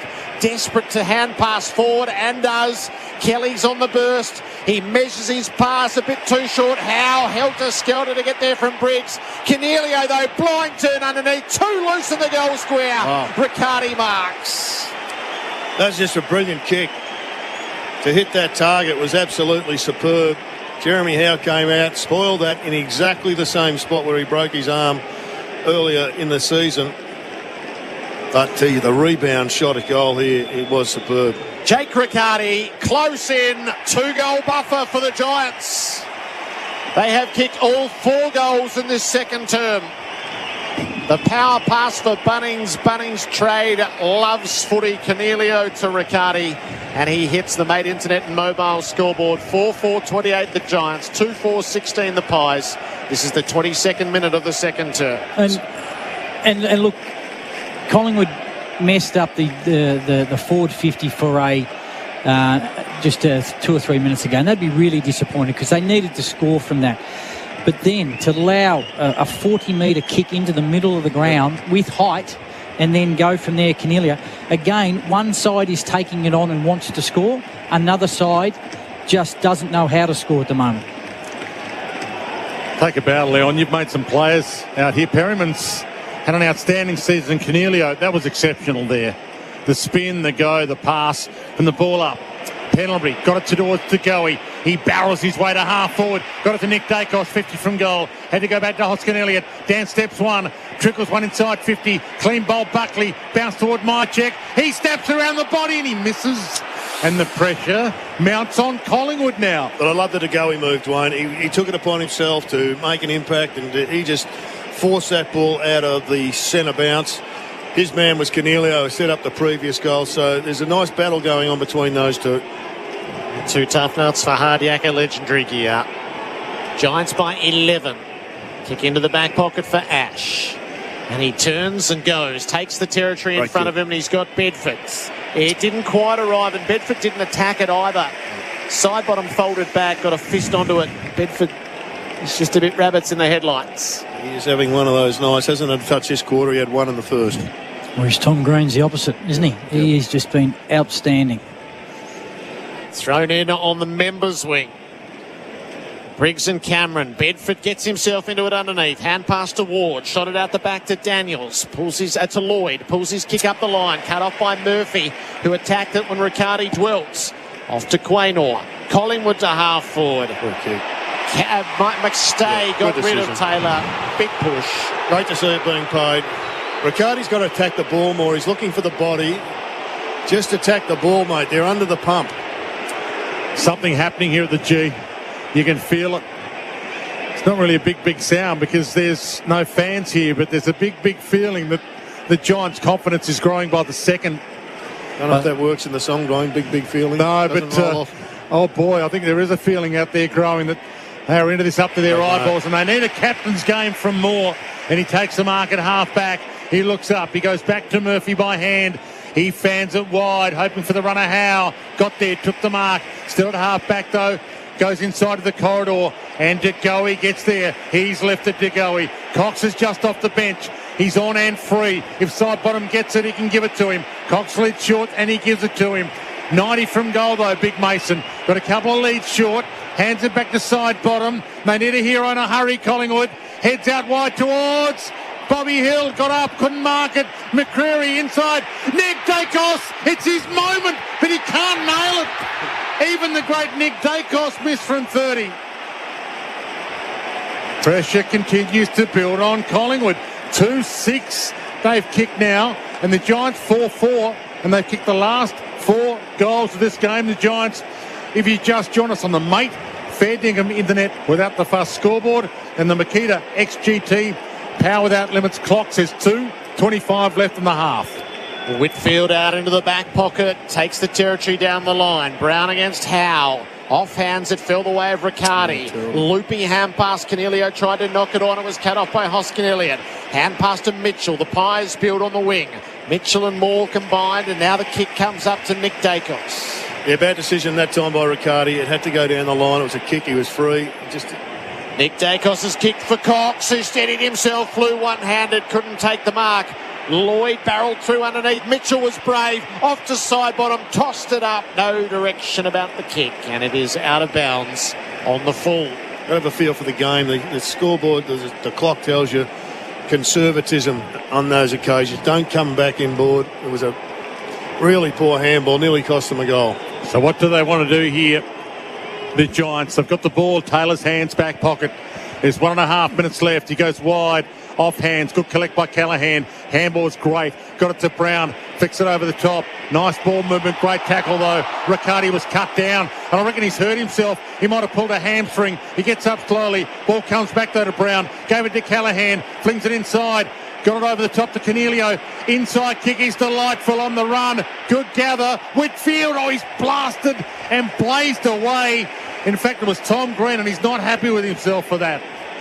Huge moment Hogan, wasted. At the top of the screen, the top of the square, Dwayne. A wasted goal there by the Giants. Oh, he has grabbed his hamstring too, Riccardi, 100%, Dwayne. Yeah, and he's just looking around at the bench, so we'll keep an eye on that. Haller on the sub for the Giants that they needed. Up they fly. Himmelberg, half forward. He thumped it to the boundary, and we'll get a ball in with about a minute left in the half. He doesn't know what to do. He should come off the ground, but it's interesting, Dwayne. They went with O'Halloran instead of Nick Haynes. Yes. And Nick Haynes is just the man he needs. He's telling the runner to go away. We'll find out next time he goes near the ball. Yeah, whether he landed on his hip or we'll keep an eye on that from the flick down. Nick Dacos shrugs a tackle. We're inside a minute towards half-time. Digo, he gets on the end of his handball. Gave it to Mitchell. He's under pressure. Flicks it away. Big hip and shoulder, Tom Green. He put a couple down. Sharon's still there to be won. Himmelberg wins it. Gave it to Buckley. Bends it around. Half forward. Keeps under it. Big Mason Cox with a fist, but he didn't kill it. He knocked it to Ward. He wheels his way past a couple. Bends it around his body to half forward. Toby Green's the 1-on-4. And Moore takes the saving mark. We're down to 30 seconds to half-time. Do they want to take it on here, Collingwood? Inside to Howe. He runs the corridor, but he's at half-back. Has a bounce.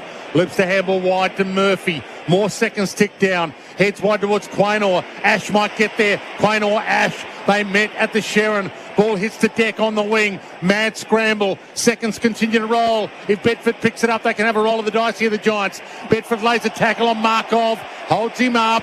And we'll get a ball up just outside attacking 50 for the Giants with about 3 seconds left. Just going back to that Green kick, Dwayne, it's unbelievable he made that mistake not going to the top of the square. Such an exciting young player. Makes it his right decision almost every time. Ball flung in the air. Cox dumps it to the boundary. Siren. Half-time. This is evolving into a classic. And the Giants have kicked the only 4 goals of the second term. They've kicked 4 goals in a row, the Giants, and they lead at half-time. Collingwood has some thinking to do. Giants 4-4-28 to Collingwood 2-6-18. AFL Nation coming away from a packed MCG for Elders Home Loans and for Tyre Power. Big footy final sale is on. We'll hear from our experts. For local expert, a job well done, Jared Healy and Leon Cameron, very shortly. We'll take you around the grounds as well for Chemist Warehouse and give you an update on what's happening with the Melbourne Storm. But great to have you. In fact, it's 18-4, so the Panthers lead 18 to the Storm 4. We'll take a break, half-time of the MCG, and the Giants lead by 10 points. Another contender for Goal of the Game for Host Plus. Host Plus has been named Super Rating Super Fund of the Year for 2023. That's a plus. Issued by Host Plus Proprietary Limited. Check the PDS and TMD at hostplus.com.au. Brought to the deck, 40 from Collingwood's goal. Crisp at the stoppage, threw it onto the boot, had good direction about it. He wobbled it home. Collingwood have got the first 2, and the fireworks spark atop the grandstand again. That quarter on AFL Nation was for Mate Internet and Mobile. Fair dinkum internet without the fuss. Real people, real products, real fun.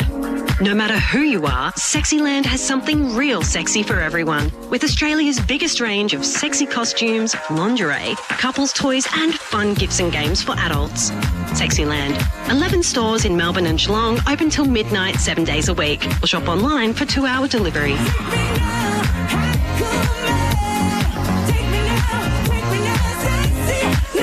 sexyland.com.au. Prepare to be moved by the 2.5-litre Nissan X-Trail. Crown the 2023 Drive Car of the Year Best Medium SUV. The Nissan X-Trail will get you out of the city and into an adventure that moves the whole family without compromise on style, space, or safety. The Nissan X-Trail is available now. Contact your local Nissan dealer to book a test drive today. Stock and delivery times will vary. With Keno Go, you have the chance to win up to $20 million every 3 minutes in the palm of your hand. It's simple. You pick up to 10 numbers, Keno Go picks 20, and the more numbers you match, the more you win. $20 million is up for grabs every 3 minutes, right from your phone. Keno Go. Download the app today. You win some, you lose more. For free and confidential support, visit gamblinghelponline.org.au. Hit a salvo on the back of my truck. I bet someone's pinched it, no other luck. Up until now I've been pretty laid back, but all I want is my Makita back. You better can sand, you better can cut. I love my Makita, it's the bloody Dutch guts. I've been pretty patient, but I'm getting pretty jacked. All I want is my Makita back. I want my Makita back. I want my Makita back. I want my Makita back. Are you an automotive tech or apprentice? Well, we're looking for the best to join the best heads in the business. You'll get a workplace setting where you can grow, where you'll get access to the latest tools, equipment, software and training, where you're a valued team member in an environment built to bring out your best. Interested? Visit repcoservice.com. Tell us why you're one of the best heads in the business and you'll be in the running to win a Milwaukee tool pack valued at $500. Terms and conditions apply. Visit repcoservice.com for details. We're stoked to get you shredding, sliding and hooked on surfing this spring at Urban Surf. Warmer weather, longer days, new products, fun with mates and a brand new booking system. Whether you're learning, shredding, playing or just enjoying the Blue Oasis, there's something for everyone at Urban Surf. It's never been easier to book and we're amped to welcome you to the ultimate surfers playground. Spring bookings are filling up fast, so get out there at Urban Surf. Looking for innovative appliances designed with the environment in mind? Then look no further. For over 110 years, Whirlpool has been a leader in kitchen and laundry appliances using patented 6th Sense technology. Whirlpool guarantees outstanding results while saving precious time and energy. That's the best result for you, your family and the environment. So, have you got a Whirlpool? Visit whirlpool.com.au to find a stockist near you. Hi, I'm Dylan, a family lawyer with Aiken Partners. I know how challenging separation and divorce can be because I've been there myself. And I've assisted people for over 10 years with property, parenting and intervention order matters. Each step can feel overwhelming, but I'm here to help. At Aiken Partners, we also help with employment law and workplace issues. Plus, we have a large wills and estates team assisting with probate, drafting wills and contesting estates. Search aitken.com.au/SEN to book your free initial consultation. That's AITKEN.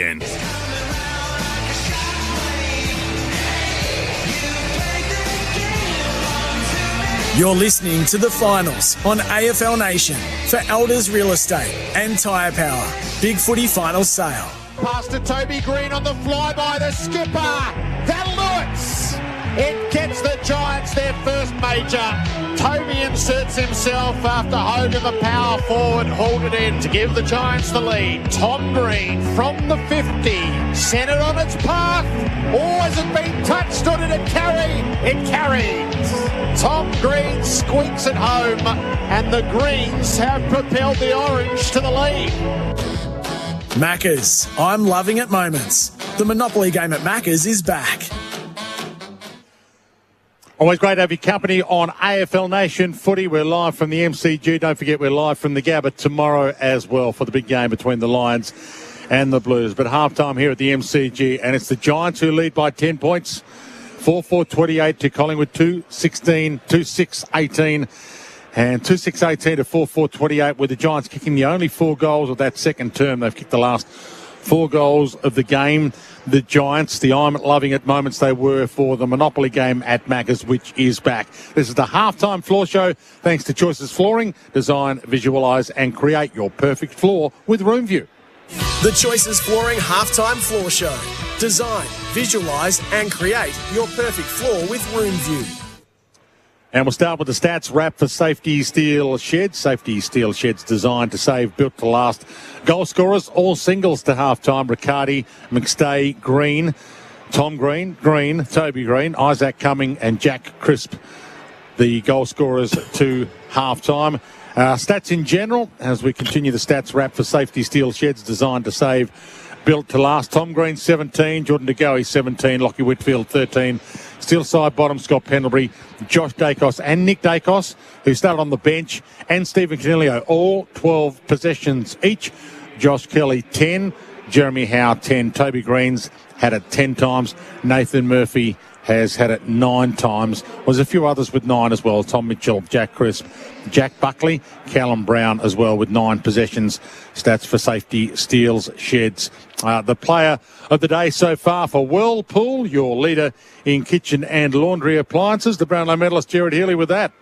It's got to be Tom Green, I think. Dwayne just dominated the first half. Made one blue late in the match, which could come back to haunt them, but he's a long way in front, I think, as the best player on the ground. He's had 17 possessions, 8 ground ball gets, 9 contested, 3 centre bounce clearances, 4 clearances in total, and he's also kicked a goal. So his man's done okay as well, but he's the number 1 player on the ground for mine. And by the way, the most metres gained, Tom Green is up there. So still side bottom, 368. Tom Green, 355. Next to best, Josh Dacos with 283. The most metres gained for nhvr.gov.au. We all need space to keep you safe. The Australian-made Smart Play. Look for the logo. Be sure it's Aussie. Well, I've got 2 for you, Dwayne. Toby Green involved in both. His centred ball when he won it out in the deep forward pocket and he banged it to the top of the square, and who was it? Perryman, I think, took the mark, went back, kicked a goal, and then also Hogan's handball off to Toby Green. He was 51 metres out. He knew he couldn't kick the distance, but he knew that Toby Green could, so he just laid it off. He kicked a goal. Aussie-made Smart Play, Australian-made support, Aussie-made products. Your unmissable moments for Drinkwise? Choose to Drinkwise. Well, I think the battle between Maynard and Toby Green is going down as a couple of unmissable moments at this stage. We'll give that battle the accolade. Yeah, I like that. The MEGT Rookie of the Day, Need Apprentices took to MEGT. Really only one contender, Finn Callahan, who's had 8 possessions, but has given them a bit of drive at times. Good. Yeah, let MEGT help you find the best workforce talent in terms of young players with the least amount of games. Finn Callahan has only played 25 of them. Of course, Nick Dacos is only in his 2nd season as well, but he's played, well, this is game 46. That's for the MEGT Rookie of the Day. Need Apprentices talk to MEGT. Your toughest of the day for Hardjacker for a new breed of legends? I'm going for Jordan De Goey at this stage. He's just been fighting tooth and nail. He's won 10 contested possessions and has been superb for the Pies. Hardjacker, legendary gear. The Amy Clanger, who covers clangers on and off the field. Amy does. Well, it's got to go, unfortunately, to the bloke who's best on the ground. The failure of Tom Green to centre that ball in the last quarter, in the last minute or so of that quarter, cost them a goal, cost them momentum. Hasn't cost them the game. That's too big a call, but it was a really bad blunder from such a talented young good decision maker. Who covers clangers? Amy does. The mark of the day for Flight Setter, your real deal centre. There's been a couple of those, but one man's had his hands on the ball a bit in the last few weeks. I reckon, I've got Braden Maynard written down. Okay. Wayne, who have you got? That's good. Jesse Hogan took one as well. Jesse was good, yeah. I'll default to you. The mark of the day for Flight Setter, your real deal setter. And your power play rankings for Red Energy. Switch to Red Energy for Red Energy. The rankings would have to be Jordan De Goey. Yep, not surprised there with that amount of contested ball. He's got 77. Jack Crisp, who's started really well but just faded a bit. He's on 67. Taylor has some intercept marks and kicking at 100%. He's also on 60 with Buckley, a bit similar with 100. And Jeremy Howe's on 100. He's kicking at 100%, but he's on 56. Power play rankings for Red Energy for 100% Australian electricity and gas. Our major partner is the TAC. Wear a seatbelt, not the consequences. A message from the TAC. The halftime floor show, thanks to Choices Flooring. Design, visualise and create your perfect floor with Room View. And at the moment, it's the Giants leading by 10 points with a half to play. 4-4-28 to Collingwood 2-6-18. Second half not far away, but if footy is your game, listen up.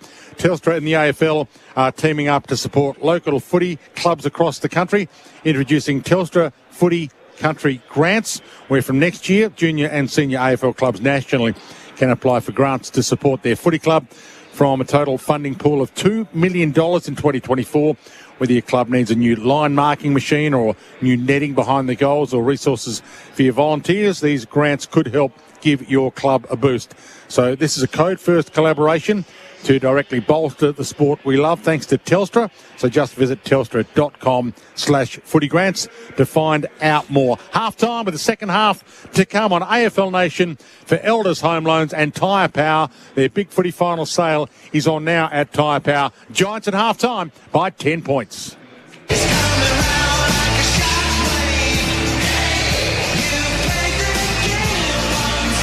You're listening to the finals on AFL Nation for Elders Real Estate and Tyre Power. Big footy final sale. At Barclay Smokehouse, they've been producing best and fairest for years, like their mouth-watering grandmother ham. And Australia's finest since 1950 has won gold again in 2023. Crafted by the legends at Barclay Smokehouse, this brilliant all-Australian delivers delicious flavour the old-fashioned way. It's made by hand in Melbourne with 100% Australian pork and smoked to perfection. Grandmother ham by Barclay Smokehouse. Old-fashioned quality and award-winning flavour. Visit barclay.com.au for more. With Keno Go, you have the chance to win up to $20 million every 3 minutes in the palm of your hand. It's simple. You pick up to 10 numbers, Keno Go picks 20, and the more numbers you match, the more you win. $20 million is up for grabs every 3 minutes, right from your phone. Keno Go. Download the app today. You win some, you lose more. For free and confidential support, visit gamblinghelponline.org.au. So my boy Adam, he come home with all these bags of shopping. I said, what are you, millionaire? He says it was good bargain. Good bargain? Kogan Mobile prepaid plan is bargain. Unlimited talk, text, and 10 gigs of data for $15 a month. My boy wouldn't know bargain if it called him on phone and said, hello, I'm bargain. Talk about a bargain? Get one at koganmobile.com.au. T's and C's apply. The 2023 Hyundai Palisade. It's first class for you and your kiddos. Our premium large SUV features a stylish and spacious cabin that comfortably fits whatever they're into. From surfing one day to drumming the next. They'll even love the impressive connectivity and premium tech. Plus a 5-star NCAP safety rating gives you extra peace of mind. Connectivity T's and C's apply. Find out more at Hyundai.com.au. Imagine that. Hyundai. On the tools and off the tools, life is about balance, and Anthem Performance Workwear is designed for active tradies at work and on the weekend. Build your greatest achievements with the Anthem range of shorts, pants, tees, outerwear and accessories that are constructed to meet the tough demands on the worksite while complementing your recreational lifestyle. For the most versatile and active-orientated workwear on the market, designed to inspire and motivate the lives of all tradies, visit anthemworkwear.com.au. Real people, real products, real fun. No matter who you are, Sexyland has something real sexy for everyone. With Australia's biggest range of sexy costumes, lingerie, couples toys and fun gifts and games for adults. Sexyland. 11 stores in Melbourne and Geelong, open till midnight 7 days a week. Or shop online for 2-hour delivery.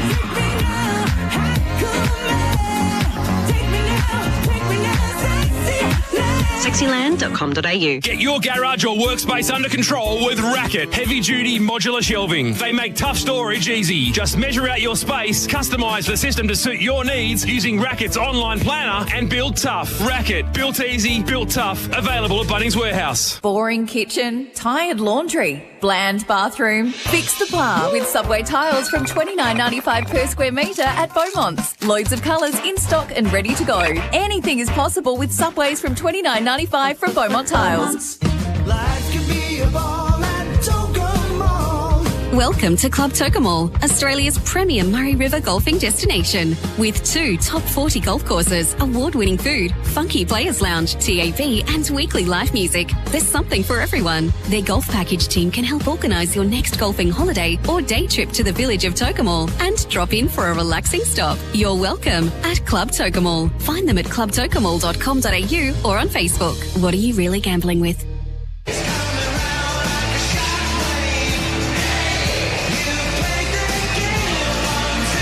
You're listening to the finals on AFL Nation for Elders Real Estate and Tyre Power.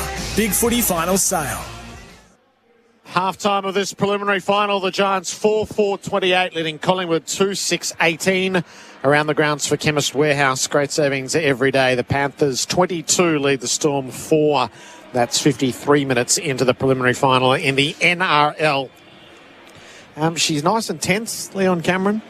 Yeah, it really is, Jared, and it would have been interesting being a, pardon the punt, a fly on the wall and at the Collingwood rooms, and you can just see, they need some real leadership. They need more. They need DeGoey. They need Pendlebury. They need Howe and Mitchell and Elliott. These guys need to play with just a little bit more of that freedom and don't go back into their shells because, if the Giants come out and play in the manner that they just did in that quarter, the game will be over at three-quarter time, and that thing that we're known with Collingwood, that run and dare and play on from half-back flank and rebound, it's not there. Now, Giants' defence has been outstanding. Their back seven has been absolutely terrific. But they need to be tested, Jared. And you said before, give Elliott a little bit of one-on-one. Give Myercheck an opportunity. They're just moving the ball a little bit too measured. And I think they need to just take the shackles off a little bit. And with that comes a bit of risk. And if you turn it over, the Giants can punish you. But right now, I don't think they've got any other way to win this game. They've got to get better just at the source as well. They were given a major lesson in contested ball in the first half of that quarter. They squared it up to some degree, but they still went in +7. The Giants, which they'd be pretty happy with that. The Giants have got all their scores from turnovers, so their pressure has been good. One from defensive mid, one from the midfield, and a couple from turning the ball over in the attacking midfield. So it's been a structural win for the Giants. They've won the ball at the source, got territory. They've also been able to transition, but they've also been able to intercept mark when the ball goes inside that forward 50. Outside of the first 15 minutes, they've looked a little bit lame inside their forward 50, the Pies, so they need to address that, but mainly they need to just start by winning the contest at the stoppage and get the ball forward and start getting some flow into the game, because the Giants have had their measure, particularly stopping the transition game. Really critical error late in the game. Tom Green was the star of the match so far. Bad call to miss that one at the top of the square. They should have gone in another goal in front, but 10 inside 50s with just 4 behinds in the second quarter won't get it done for the Pies in this term. Giants by 10, the McDelivery of the ball, the Monopoly game at Macca's is back. Second half on AFL Nation, you're with Dwayne Russell. Winner into the grand final next week. Loser, season over.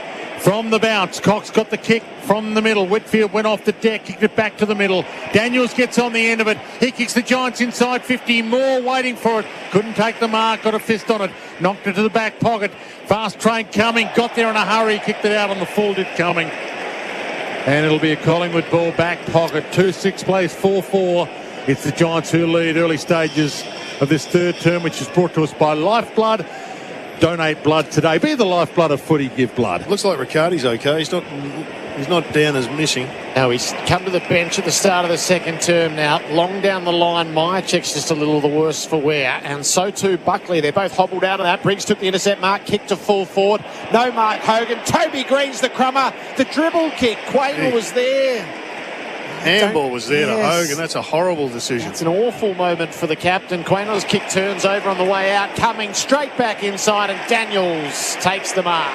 Once again, they cannot get the ball out there. They cannot move the ball at the moment, the Pies. That should have been a goal to Jesse Hogan. He's been burnt twice now. He's had a terrific game, Hogan. Myercheck's in a bit of trouble. He's in the hands of the trainer, but the trainer's given us a thumbs up. But this is a really important shot. Exactly right, Jared. And, they just can't win one-on-ones. And when it goes back out, they're getting smashed on rebound. Brent Daniels works his way to the 50, veers out, unloads right across the face of goal. Keefe against the boundary, can't get his hands to it. It's no score as it bounces out of play. And look, structurally they need to have a look at it, whether that person that's going up as the extra stoppage is working, because it's just coming back with interest. Leon Cameron, Jared Healy, our experts for local expert. A job well done. Toby Green, speaking of jobs well done, kicks a ripper off the ruck contest. He loves the big stage, Toby, and he has risen to it there. And they've kicked 5 goals in a row, the Giants. 5-4 to Collingwood 2-6. Early stages, third term on the lifeblood, be the lifeblood of footy, give blood scoreboard. And that could be a crucial moment for New Farm, Australian through and through. Well, they haven't kicked a goal for a long time now, and this is one of my favourite stats, Leon, hit out to disadvantage. I'm not sure why we give so much credit to advantage hit outs when you see a ruckman go straight up and hit it down the throat of the opposition. Now, Mason Cox wins this clearly, straight to Toby Green. A fantastic shot at goal. Pressure's on right now. It is getting critical. It's only 3 goals, not even 3 goals. But it feels critical. It does. It feels like 5, and all the good players of the Giants are up and running now. Toby's kick 2. It's the Giants by 16. Cox out in front of Pendlebury, tried to knock it on. Ward was having none of it. Hand pass to Cornelio. High ball across centre field. They fly. Maynard put his fist through the footy. Lipinski fumbled it underneath. Nick Dacos handed it straight up to Whitfield. The Giants will come forward. Kick lands with Daniels. Links the hand pass to Whitfield in full flow, guides the ball onto the chest of Lloyd. This is the orange tsunami dominating the MCG right now. They are winning the ball. There's no pressure coming from Collingwood, and they're slicing them up with 30-metre kicks inside. Now, this guy is generally a darn good kick. Don't want to put the prelim final moz on him, but he can kick a footy. He sure can, and his set shots are very, very good. But you're right. I mean, the Lipinski fumble has just cost Collingwood dearly. Daniel Lloyd's 45-degree angle to the left, 50 metres from goal. Lloyd thrashes it at goal. It's out across the face and punched through from behind by Cox. 17-point margin in the Giants' favour for Lifeblood. Donate blood today. He could finish his career Joel Selwood style. Daniel Lloyd with the premiership in his final game. But if they don't get this last half right, this will be his final game. 5-5 to 2-6. Maynard entrusted with the kick in. Toby Green comes at him. The long kick. Buckley's there. Cox! Mason got there. Gave it off to Crisp and he's off and running. Oh, he had a bounce and it fumbled. He couldn't pull the bounce back to his chest. Had to knock it on. And now side bottom handballed it almost into the foot of Kelly. It wasn't on the full. The little things are becoming big things. A fumble here. A drop ball there for Collingwood. Ball about to be thrown back in. Briggs and Cox on the wing. They dance the dance. They wrestle the wrestle. Cox goes down. De Goey gets the ball. Gave it up. Handballed it into Lipinski's forward. Kelly got it. Handball straight to Nick Dacos. He stole it back to Lipinski. To De Goey. A little don't argue on Ash. Gave it back. Crisp. Spear pass. Missed his target. Buckley had it. Lost it. Went to ground. Kelly mops his mess up. Gave it to Ash. The Giants on the run again. To Callaghan. Inside to Big Briggs. Not your run and carry guy. Gave it off to Ash. Inside kick is fantastic. He got it inside enough to Cornelio. He wants to go. Does go. What's he got forward? He goes wider. He goes to Perryman, who's on the wing. He roams. He runs. He ducks back in. Hogan's in the box. Sieg! Hogan! Not quite off hands. Toby Green flings a handball over his head. Murphy on hands and knees. Gave it back to Hogan. He's caught. He's under pressure. He gets it back to Hogan. Goes out wide. Coming. Danced inside. Little roller. Quainer cuts it off. Back pocket for Collingwood. Hammers it back out, but it might be coming back. Perryman. He's caught by Bobby Hill. Taken to the line and will get a ball in. 80 metres from the Giants' goal. And they lead 5-5-35 to Collingwood. 2-6-18. 6 minutes gone, third term on the Makita XGT Power Without Limits clock. Buckley's struggling to get around the grounds. The medical staff's been out to him for Spitwater, tough and ready. At the throw-in, De Goey spins through. Hand pass to Maynard, gave it to Lipinski. Shocking kick again. He missed all comers.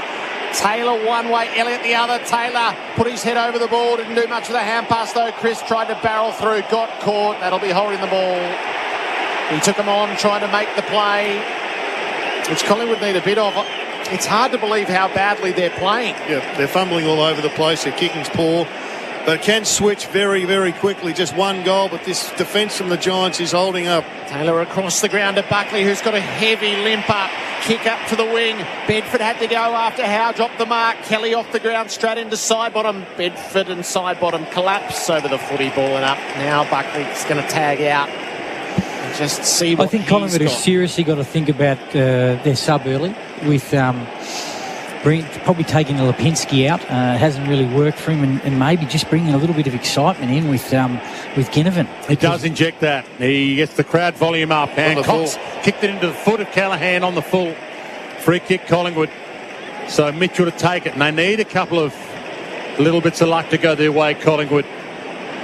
They need to start making their own luck as well. Mitchell from just backward of the wing. He sits it up for the Leapers. Up they fly. Himmelberg tried to crush it with a fist. He nodded to Lipinski, who gave it to DeGoey, who handed it to Quaynor. Spears the pass inside 50. Put it to the bootlaces of Elliott. Couldn't pick it up. Whitfield does.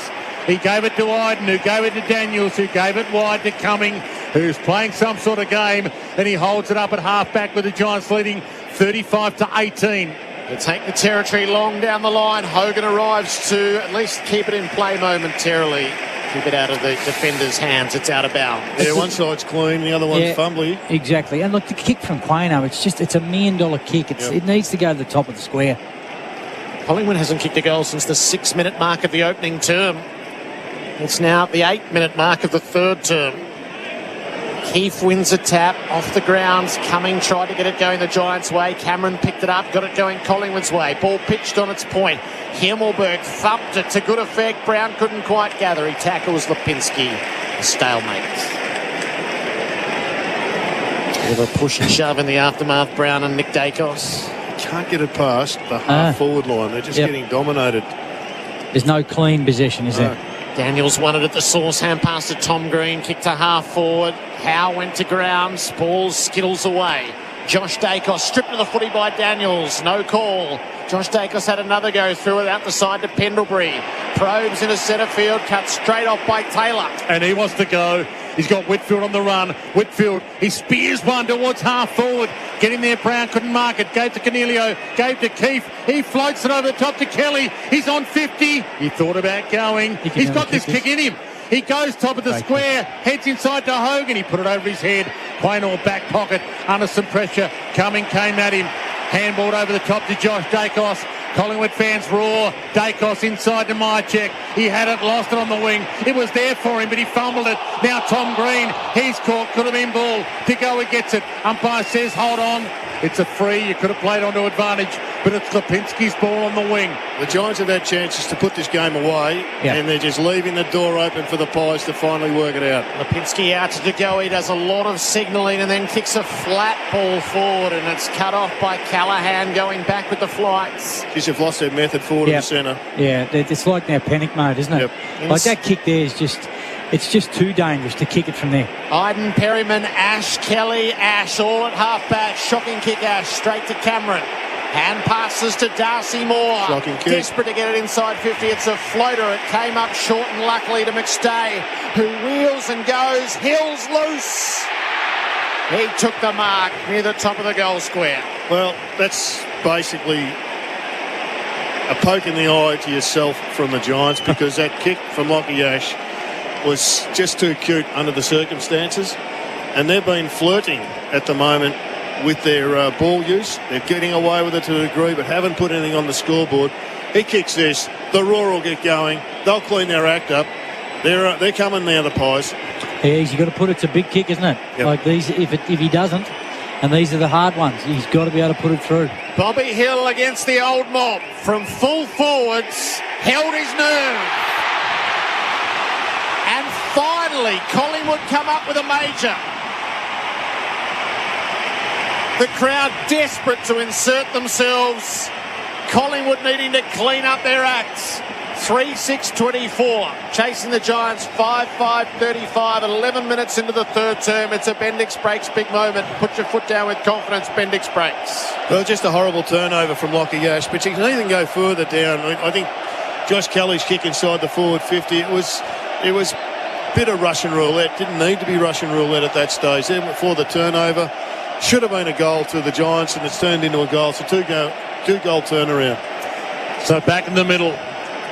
We knew the Giants were going to be good enough to give Collingwood a run, maybe hit the lead. But are they good enough to actually win this game now, the Giants? Ball bounced in the middle. Briggs against him, Cameron. Little momentum back Collingwood's way. Going hard was Ward, but he left it behind, and he missed the target. He gave it to Mitchell, who gave it to DeGoey, who gave it to Lipinski, who gave it to Wards. Myercheck can't mark it. Dumped away. Crisp. He wasn't crisp by hand. He was wrapped up quickly by Hayden. Ball up, 30 out from Collingwood's goal. But you do feel it. Jared's right. They are coming now, Collingwood. 3-6 plays 5-5. Giants lead, 12 gone. Third term on the Makita XGT Power Without Limits clock. Collingwood in attack. Crisp hunting the ball. Gathered. Hand passed it into knees. Himmelberg cut it off. And the Giants hold up out of defence. Callahan tucked it under the arm. Takes the territory down the line. It'll sit for Brown. He's just got to knock it on. Oh, he fails. And coming the other way was Markov. What a turnover. Markov tosses it inside 50. And McStay stood his ground in front and takes the mark. That was a brilliant kick for Callum Brown, but he just wasn't up to the moment. Took his eyes off it, or just didn't quite organise it. Maybe didn't understand the game well enough. But Oleg Markov, that's one of the finest moments he's had in his career. What a turnover! What's your take on this set shot, Jared? McStay. It's your man, McStay. Yeah, I think he'll kick this one. I can feel the pies coming. 40 metres out. Daniel McStay, left foot drop putt. Oh, they're coming all right. 2 goals in 2 minutes. The Pies are down by 5. 4-6-30. Giants 5-5-35. Lifeblood scoreboard. Donate blood today. Yeah, just a couple of positional changes. I just noticed Nick Dacos has gone back to the half-back flank, so they're going to play a bit more riskier. Yep. He was on Daniels and Bedford, so they're thinking, well, we might as well. Hoskin Elliott's gone forward, probably for another more marking opportunity. But so Collingwood have made a few changes. I'd love to see, and it looks like Darcy Cameron's gone forward as well. I'd love to see the big resting ruck in the goal square just to test them as well. The target. Yeah. Well, they can't move the ball. They haven't been able to move the ball. So Dacos behind the ball, I think, is a smart move. A really bad mistake by Taylor. Had to be punched. I mean, they have made 3 critical errors to open up the door, and it may cost them the grand final. Our expert for local expert, a job well done. Leon Cameron, Jared Healy as DeGoey bursts out of the middle, sends it long. Taylor got there. Great grab. Diving chest mark against McStay under some heat. But he is a star. They need to show some poise here. Now the Giants hit some targets. Ash goes wide. Now the Giants are under pressure. Collingwood a goal away from the lead. Himmelberg, back pocket, hemmed in. He blasts it down the line towards the wing. Chance for the Leapers to go up. No one can mark it. Hits the deck. Gathered by Tom Green. He found Lloyd with the kick. He heads long. He missed Hogan with the kick. Moore gets there. Hogan with the fisto. Knocked it down. Bedford comes hard. He gave it up. Brown, can he get his moment back? Can he get his moment back? That is monstrous from Brown. He made the big fumble on the wing moments ago, and he nails a huge momentum-changing goal there. And they're back to a 6-5 to 4-6 lead. The Giants, 15 minutes gone, third term, and they lead by 11 again. Probably the most important goal of the evening. Brown finally has nailed something. He's had a terrible night tonight, but he's a very good player, and that's a great goal. But Hogan made that goal. Yeah, he did. It was 1 against 2. Yeah, exactly right. And look, Collingwood have been ruining that mistake, but I love the hands of Bedford under pressure here. Yep. He stood up in the tackle. I mean, great tackle from Markov, but just to gather there. I mean, if you want to make up for something, that was an outstanding response from Brown. The replay for car sales. Sell your car the hassle freeway with car sales instant offer. Giants by 11. 16 minutes gone of the third term. Bounce, a good straight one in the middle. Briggs took it out, had his kick smothered. In fact, taken off his boot by Pendlebury. Briggs turns tackler, ball it up. Tough in the clinches for Hardiaka, legendary gear. Briggs tap, shark by Crisp. Hand passed it blindly forward to the play. Cut off by Himmelberg. Kicks the other way. Toby Green coming up. Maynard made the spoil. Crisp underneath again.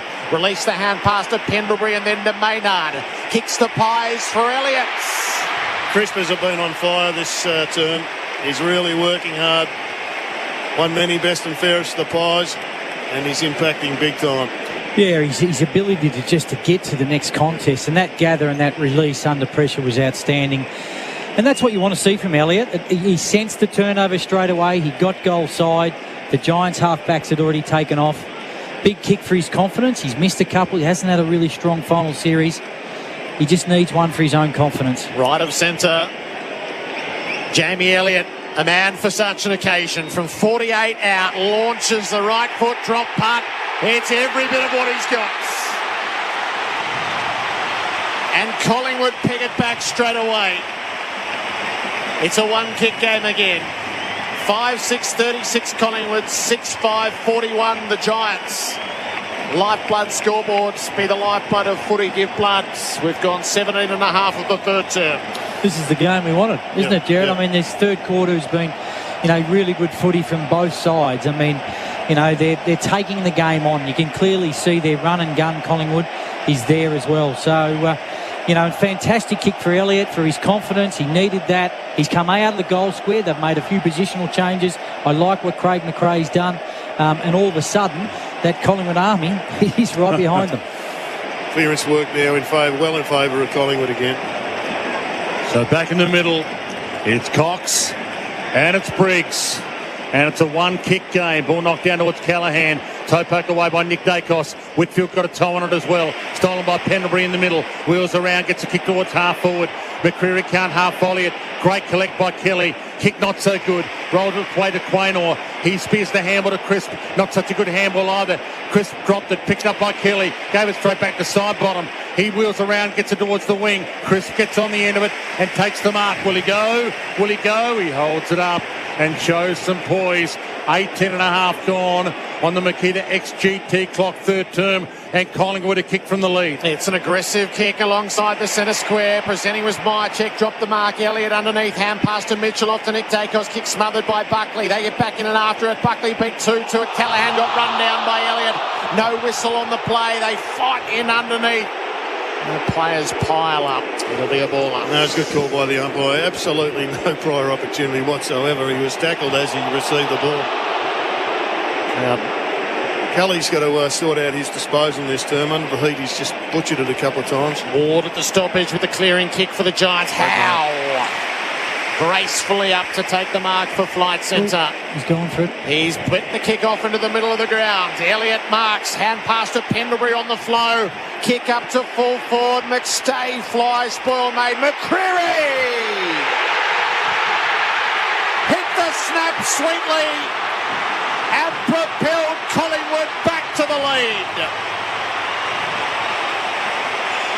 Make it count, his mum says, and make it count he did. 6-6-42 Collingwood, 6-5-41 the Giants. Lifeblood scoreboard, donate blood today.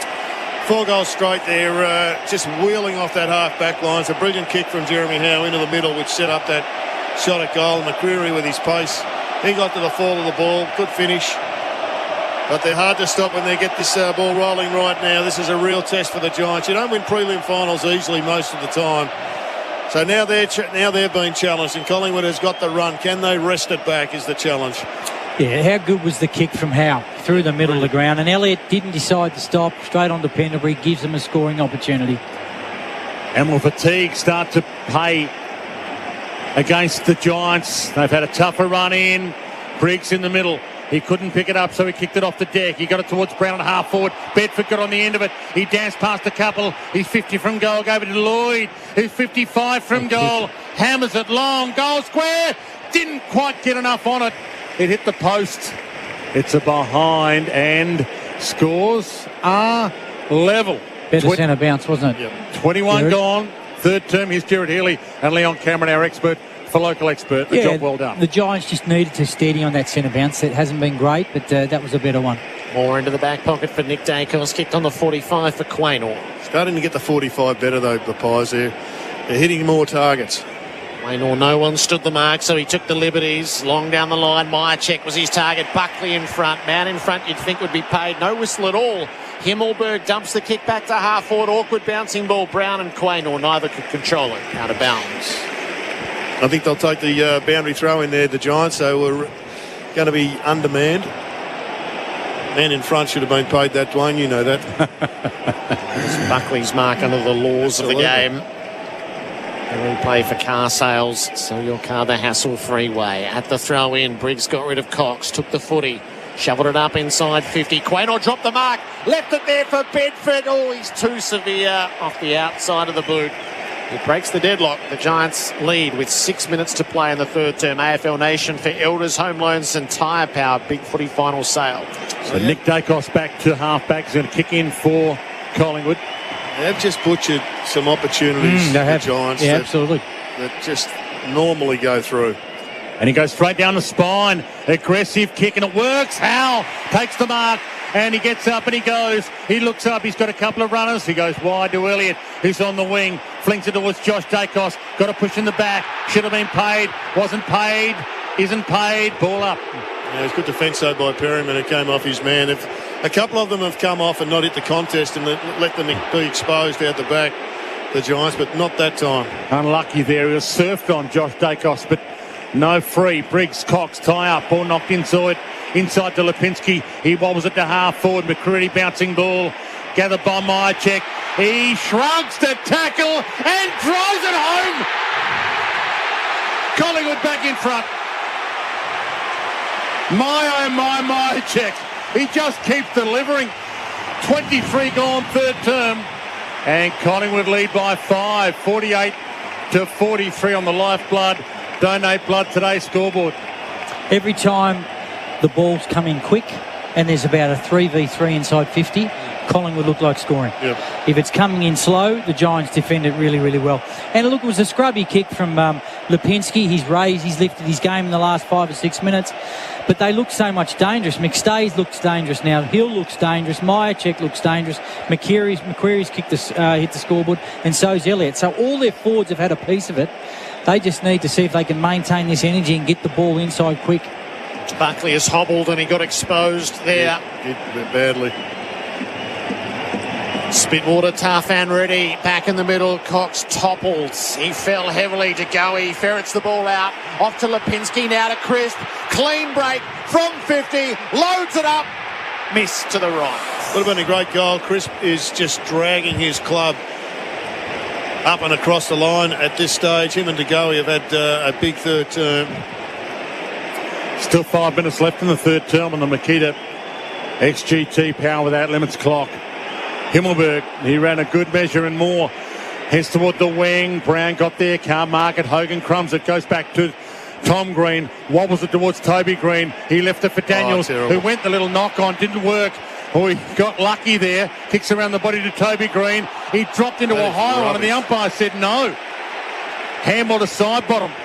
He was caught by the ear, and umpire said you drop your body level. Hogan gets on the end of it, gave it to Taylor. He's barreled on the kick, got it to half forward. Up flies Bedford, knocked it down to Toby Green. Couldn't get on the end of it. Markov does. Got it to Quaynor. Flings it over the top to Moore. Handball back inside to Markov. Ran to a roadblock. Got a handball out somehow. It's on the wing. Crisp has it.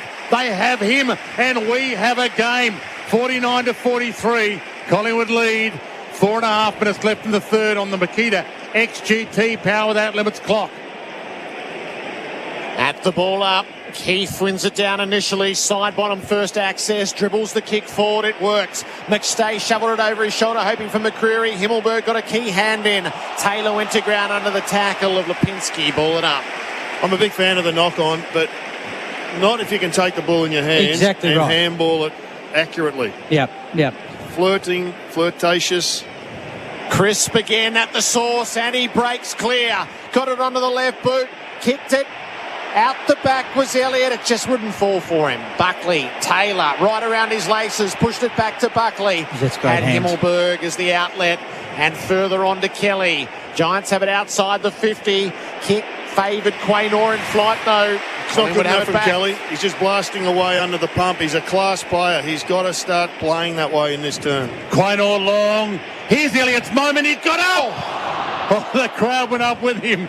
He didn't bring the mark down. Kelly to Himmelberg to Tom Green. Half-back flank, heads toward the wing. Hogan's got 3 to beat. Quaynor almost pulled the mark down. Hogan knocked it out, but it was to Moore. Handballs inside to Nick Dacos. Wheels around, spears the pass. Elliott can't mark it. Taylor beat him, almost outmarked him. He gave it the crumb, though. Gave it to Himmelberg. Bangs it around the body. Cox is in the hole. Can't quite get the mark, though. Free kick. It's against him. It goes to the Giants. Ward, spear pass. Toby Green. He's got no one to kick to, Toby. He holds it up and holds it up a little more. And now flings it over the top by foot to Hogan. Who does he want? Mrs. Keefe. He's still sitting there. He chips it back, and this time it's Kelly's ball. 50 from goal, up against the boundary. He can kick this, Kelly. Yeah. And he's been in goal-kicking form recently. He's got to have a go, hasn't he? This to tie the scores. He heads toward the square. Riccardi got there. Can't mark it. He cannoned into the behind post on the way through to knocking it through for a behind. And it's 6-8 to 7-7 as we approach three-quarter time. 2 minutes 35 left. And that score is for Lifeblood. Be the lifeblood of footy, give blood. I think their inside 50 work has been their downfall in this turn. They've had a lot of opportunities, particularly in the first 10 minutes. Yeah, they've wasted that opportunity, and their shots on goal has been disappointing. Nick Dacos pulled the kick boundary side to go. He couldn't get hold of it. Kelly knocks it out of bounds. They were fumbly. They were butchering the ball, Collingwood. They were just giving them an opportunity to put them away, and the Giants weren't able to do it. Now they've got the reverse problem. They've got to arrest this momentum from Collingwood and get themselves back on the board. 2.5 to play in the third term at the throw-in. Ruckman shared it underfoot. Mitchell just scooped it up, but he was being held by one arm. So a free kick paid. Nick Dacos claims the advantage, runs away. Has a bounce, guides, not quite to Lipinski. Taylor came out to disrupt the play. Jacoby, though, is onto it, and he forged a path through. Hand passed a hoping ball toward the 50. Buckley cut it off well. Gives it away to Kelly. He's just kicked again. It's been horrible. Up the line, out of play. It's still in play. It stayed in, did it? Stayed in play. Still in play. It's still in play. So, dead ball. Well, the umpires. No. It landed on the line and bounced back in. Well, the Giants don't know what's going on, so they're out of play. The umpire's calling them up. Because everybody had stopped and no one was anywhere near the vicinity. Why don't you just call play on? So if Dacos had picked up the ball, so they probably would have gone. It would have been ridiculous with the ball just sitting there and no one picking it up. So he's made the choice just to ball it up. So Mitchell gets it towards Mason Cox. Got up big, Mason. Got to go in quick, doesn't he? He does go quick. He goes long. He goes in Elliott's direction. Elliott up. Can't take the mark. Ball not down to Lipinski. 40 from goal. Tried to flick it out to Hoskin Elliott. He missed him completely. Cornelio hands it up. Puts Ash under the hammer. Ash good enough to get out of it. Gave it to Tom Green. He's kicked it straight up in the air. They're gone. Everything under pressure right now. Jared reckons they're gone. Picked up off hands by Brown. Comes down to half back to make a little bit of They're out here now. assistance. He gave it over the top to Daniels. Spear pass. Toby Green. He knocked it to his own advantage, to his disadvantage. Moore got there, but he knocked it to Keefe. And Keefe hits the post. Give it back to Toby, man. Wow, they are wasting it. And they are panicking now. But that's the essence of it. You can get yourself in a game, but are you good enough to win it in front of 90,000 barracking against you? Maynard long on the way in. Mitchell and Sidebottom combined. Buckley runs enough interference against Cox and gets it to the boundary.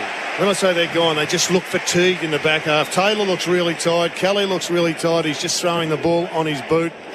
They're working through fatigue right now. They got a nice break there, but butchered that one. And they've been the author of their own demise so far. Collingwood by 4 inside the final minute of the third term. Cameron won the tap. Tom Green, though, onto the footy. Hand pass to Kelly. Inside 50. Hogan came out. No mark. Maynard onto the loose footy. Quaynor stripped of the ball. Cornelio sweating on him. Murphy comes the other way. The Giants have got plays around it. Maynard crashed into Toby Green. Pendlebury out to DeGoey. Run down from behind. Had time to get the hand pass away to Mitchell. Kicked it into centre field. Cut off. Himmelberg pushes back for the Giants. Up to Whitfield, inside 50. Bedford dropped the mark. Hogan taken to ground. It spilled out the side. Daniels dragged off it by Mitchell. Desperate tackling. Pendlebury tidies up to Lipinski. Kicks shocking. Straight to Cumming, who kicked equally badly coming forward. Daniels against the boundary. Off to Tom Green. Bad. Well, Kick this to is Howe. ultimate pressure, though. Ultimate pressure. 3/4 time. Collingwood by 4 points. They turn in a 5-goal to 2 third term to tilt the scales in their favour. 7-7-49 to the Giants. 6-9-45 on the Lifeblood scoreboard. Donate blood today. The thoughts of Jared Healy and Leon Cameron coming up. The subs haven't been used yet. Jack Ginnivan and Xavier O'Halloran for Verback Multimin. Maximise livestock performance when it matters most. AFL Nation for Elders Home Loans and Tyre Power. Big footy final sale. That quarter on AFL Nation was for Lifeblood. Donate blood today. What's tougher than tough? NHP's ISO range of plugs, sockets and switches. With over 400 options covering 10 to 50 amps in 3, 4 and 5 pin configurations, NHP's industrial strength options range of plugs, sockets and switches is diverse and excellent value. IP66 and UV stabilised as standard with chemical resistant versions available, you won't find a tougher range for your industrial, commercial and domestic applications. Hot or cold, indoor or outdoor, NHP's ISO range is tough. ISO Tough. Available at your local electrical wholesaler. Stop what you're doing, because the Chemist Warehouse half-price vitamin sale is on now. There's Blackmore's, Swiss, Caruso's, Henry Bloom's, Manuka Health, half price. Bioglan, Nature's Own, Go Healthy, Inner Health, all half price. Nature's Way, Lifespace, Synovus, half price. And Wagner Vitamins are half price. Plus, find more half-price vitamins in-store and online. Excludes exclusive bulk sizes. Retail limits apply. Manuka Honey not available in WA. So for half-price vitamins, shop at Chemist Warehouse and stop paying too much. From the moment you wake to the moment you go to bed and everywhere in between, Signet's new Mag Move keeps your phone powered all day. The dual magnet wireless power bank is slim, pocket-sized and is the centre point to the new Signet Mag family range. Plus, your camera and tap and go capability doesn't get disrupted. Every day, everywhere. With the Signet Mag Move power bank, the charge goes with you. Signet Mag family. Power every moment. Australian owned, Australian designed. Explore the range on signet.com and in stores now. Penrite, a 100% Aussie company, pride themselves on their commitment to all forms of motorsport in Australia. From the very grassroots to competing and succeeding at the highest level. It's always been a big part of their DNA. And this real-world testbed for their products ensures the lubricants and fluids you buy for your vehicle have benefited from the development of being punished in a way that only competition can. Penrite, it competes, you win.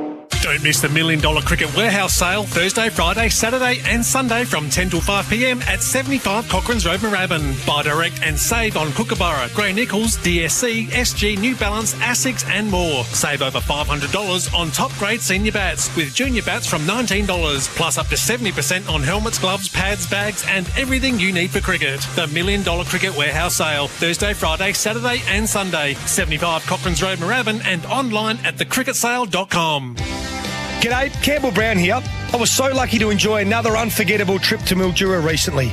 Get yourself a houseboat, cruise down the mighty Murray River, play some lawn bowls, or get lost in the maze at Woodsies. You can cast a line, enjoy a campfire, and watch the epic sunset unfold. Whatever you do, make time to take in all the magic Mildura has to offer. Go to visitmildura.com.au, start planning, and find out for yourself. Mildura, unexpected, unforgettable. This time of year is all about winning silverware and visiting Audi Barry Berg. Take advantage of exceptional opportunities on the demonstrator range this month at Audi Barry Berg in Berwick. Visit audibarryberg.com.au. LXCT 7522. Want to build a new home but need to move in now? Henley has fixed price completed homes and townhomes ready to buy with premium inclusions in the best locations. Get the Henley Everyday Advantage. Buy a completed home and move in now. Henley.com.au. Find where you belong with Harcourts. Here's CEO Tony Morrison. By the time this ad airs, there will have been shifts in the market that have been reported on TV, in the paper and online. And chances are they'll shift again. At Harcourts, we live and breathe the market and will give you the full story as it happens. Empowering you and getting the best result possible is another reason we've been around for over 130 years. Visit harcourts.com.au and rest assured.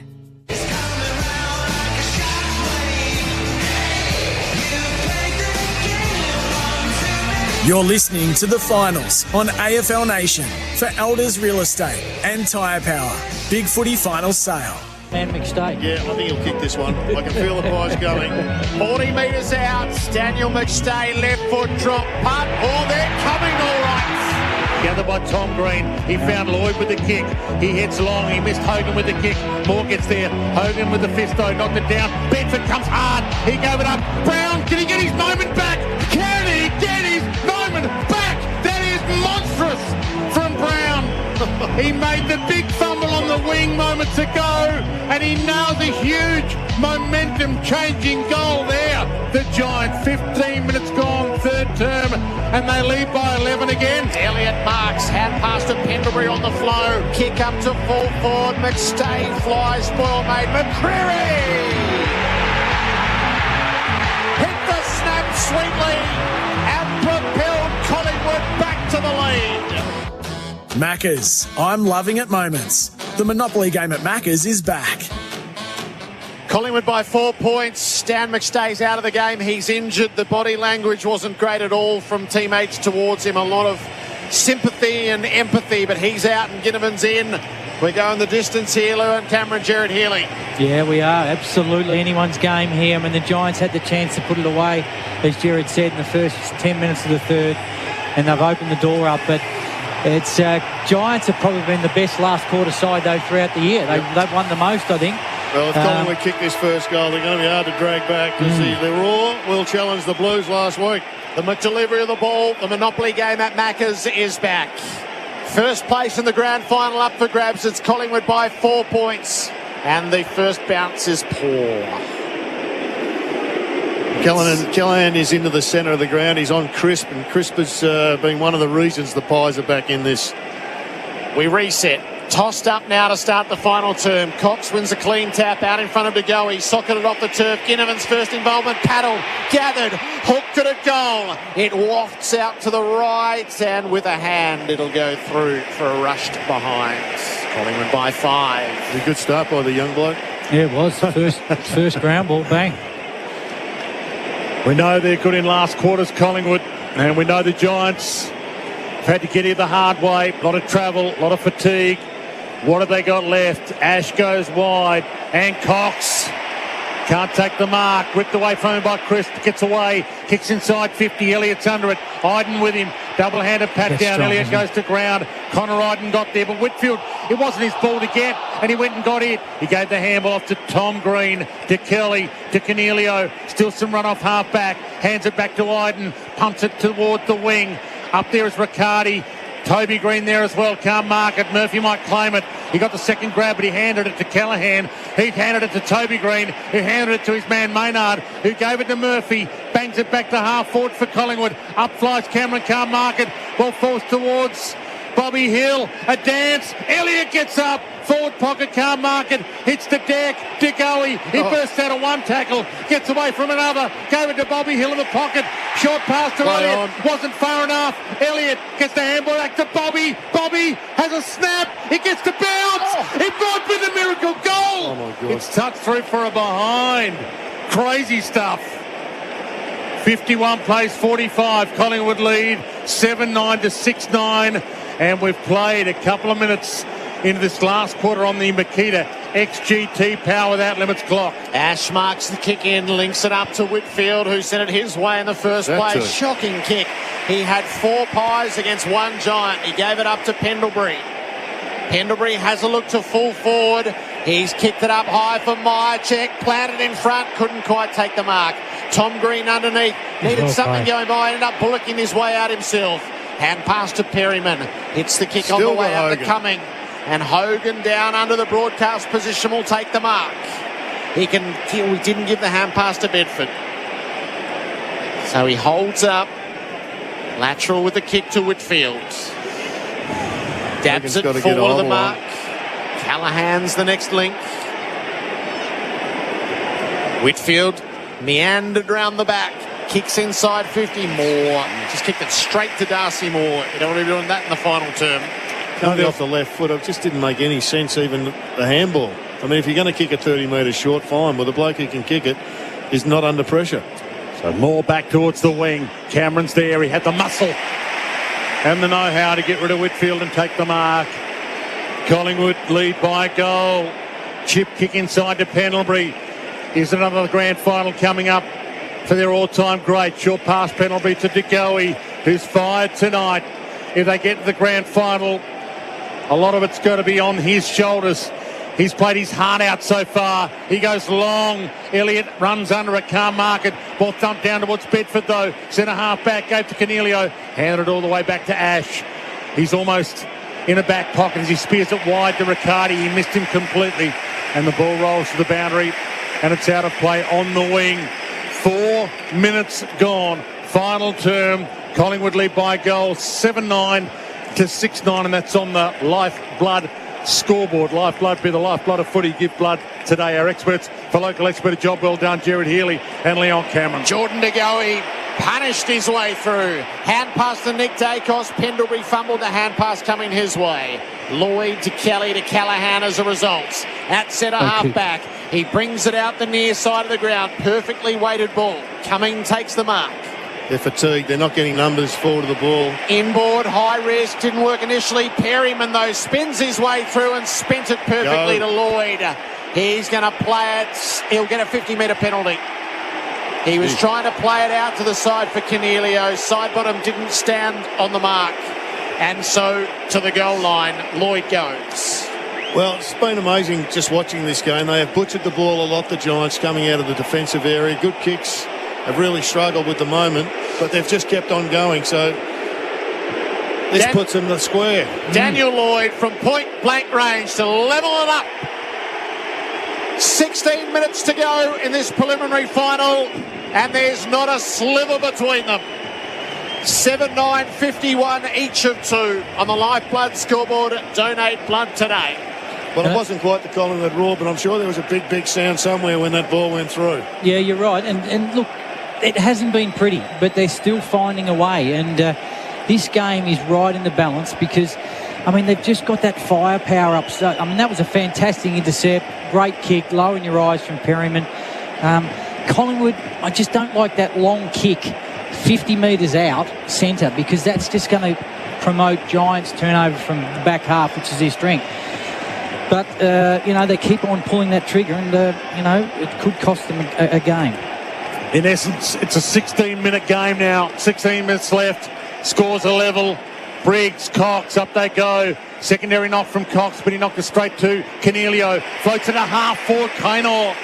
Great grab, centre half back for Collingwood. And he floats it wide to Maynard. He heads wider to side bottom. He's got it on the wing. 7-9 apiece. A full house here at the MCG. 96,000 Collingwood fans hoping to erupt if they can get to a grand final. De Goey short to Elliott, and he's got it on the wing, and he takes some time to assess the options. Hogan's been on the bench with the physio for a few minutes for Spitwater, tough and ready. Elliott kicks Collingwood inside the 50. Cox! Taylor's furious. He just couldn't outreach the big American for the spoil. Well, once again, I think the Pies have done it well, but the Giants have allowed them to do the 15, 20-metre kick, to transition the ball to a point where they can get it up to Cox. And well, here's a terrific kick, this bloke under the heat. You'd expect this to go through. Got the distance, I think he's got the distance. Yep. He'll be 2 steps inside the 50 when he lets fly. Mason Cox, another big moment in a prelim, and he meets it. And then he goes straight at Taylor in that brash, arrogant manner. Mason Cox fires Collingwood back to the lead. 8-9 to 7-9. 7 minutes into the final term, and still the fight goes on. He doesn't realise he's got to get into the ruck now, and he's going to have no energy left. He's going to have no jumper left. He's got no jumper. He has to come off and get a new jumper. This is a marketing tool by the AFL. And they don't have a ruck. Collingwood don't have a ruck at the moment. We've got dud jumpers out there, so their flesh gets exposed. So do they hold that play up for this, Dwayne? Well, I don't know what the rules are, but they're making them out of paper at the moment, these jumpers. They get ripped every week. So Cameron's about to come on for Mason Cox, who's got the Tarzan jumper. It's over one shoulder, and one big peck is shining in the bright lights here. So is that a penalty? Like a centre bench penalty for being late in there? I'm not sure. No. Okay. Maybe the umpires just thought that the best thing to do was the common sense thing to do. Okay. One thing he can do, the big Texan, he can endure the pressure. He nailed that goal. It was a ripper. He did instigate the wrestle, though. Ball back in the middle from the restart. Collingwood a steadier, and De Goey gets a free. It'll be Collingwood's ball. De Goey isn't allowed to play onto advantage because it was actually Cameron's free. Collingwood lead by a goal. 9 minutes gone. Final term, full house. MCG at fever pitch. Long. Myercheck got up there, couldn't mark it. Ball scoots to the back. Taylor gets there first for the Giants. Handed it to Cumming. Handed it to Perryman. Ginnivan comes at him. He hands it over to Ash. He shrugs a tackle attempt from Howe. Flings it over the top to Brown. He loops a handball further on. Keefe. Cameron. Ball knocked down towards Brown. He kept it rolling forward, then left it behind. He braced for contact, Daniels. Then he was pushed in the back. 6 of one, half a dozen of the other. Howe to Ginnivan to Josh Dacos. He looks up, half forward, gets it inside 50. Up they fly. Big crumb to win. Ginnivan waiting for it. Elliott couldn't get it to him. Iden spins out of trouble. Beware Iden on the march. He gave it up just in time. Long ball. Riccardi gets up. Can't mark it. Big crumb to win. Daniels kept it alive off Quaynor's foot.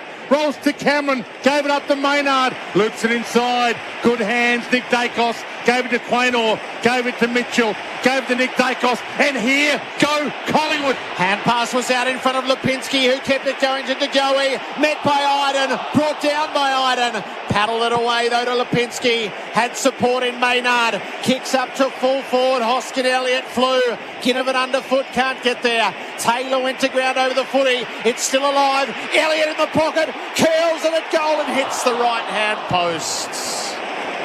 Could be a handy behind one. 7 point lead, 13 minutes to play. Lifeblood scoreboard, donate blood today. Little hush falls over the MCG. Not a spare seat in the house. They've overloaded the other side. It's about the Giants have got about 2 or 3 spares here. Ash goes to the overloaded side. He goes long, off hands.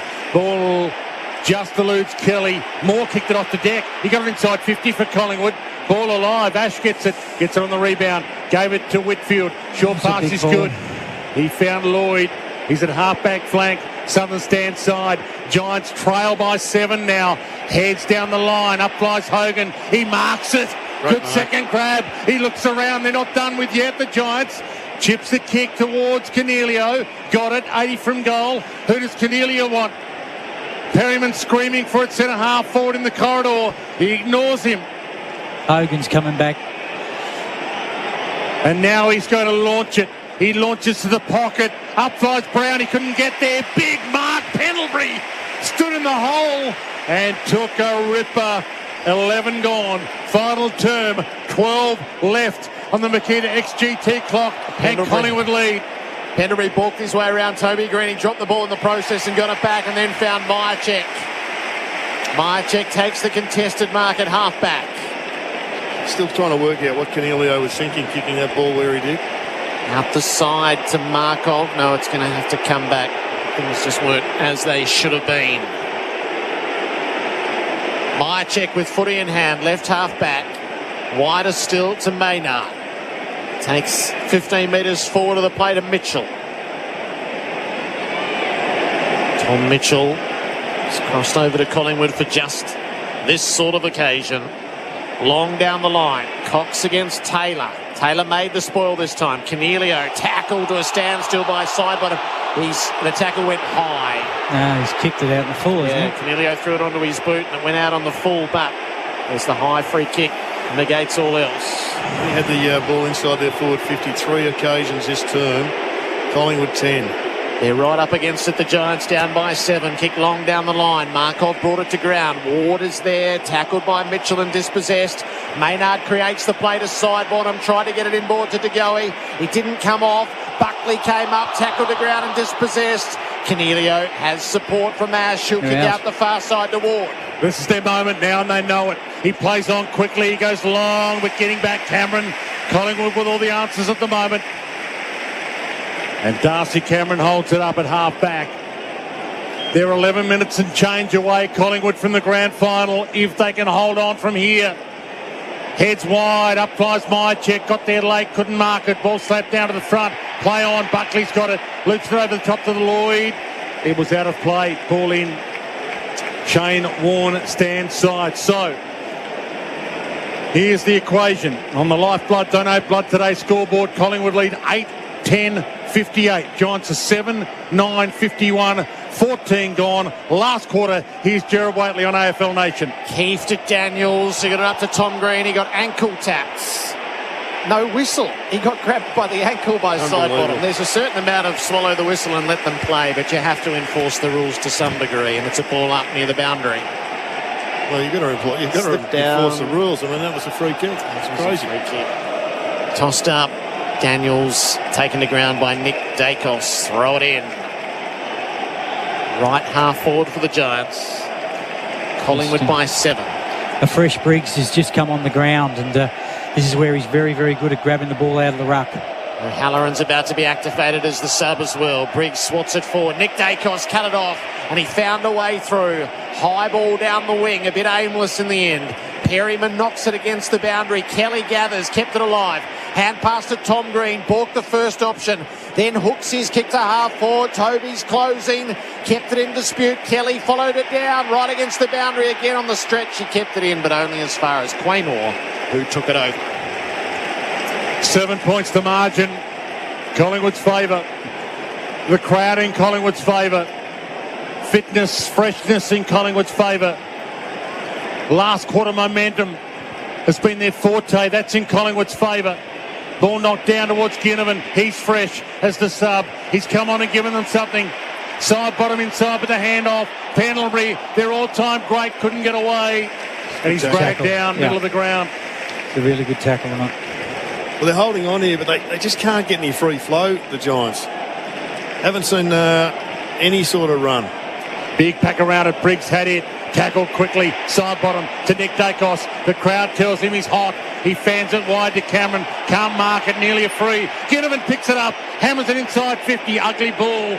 Looked like insufficient intent to mine. Oh, it's a terrible call, isn't it? Collingwood coming off the ground. He's subbed out, I should say. Free kick Giants, half-back flank, and they're off and running. He took the full territory on and had a bounce long down the line. Cox and Moore both up. Keefe did well. Paddles it the Giants' way. O'Halloran slapped it further on. Over the boundary. Umpire's going to knock him off for insufficient intent. The last two calls have been disappointing, haven't they? He takes the ball, it's out of bounds, and he knocks it along. Anyway. Quaynor with footy in hand does his own signalling. And then follows through with a kick up the line. Myercheck got to the front. Iden the spoil. Ginnivan underneath. Hand pass to side bottom. Kick smothered across his boots.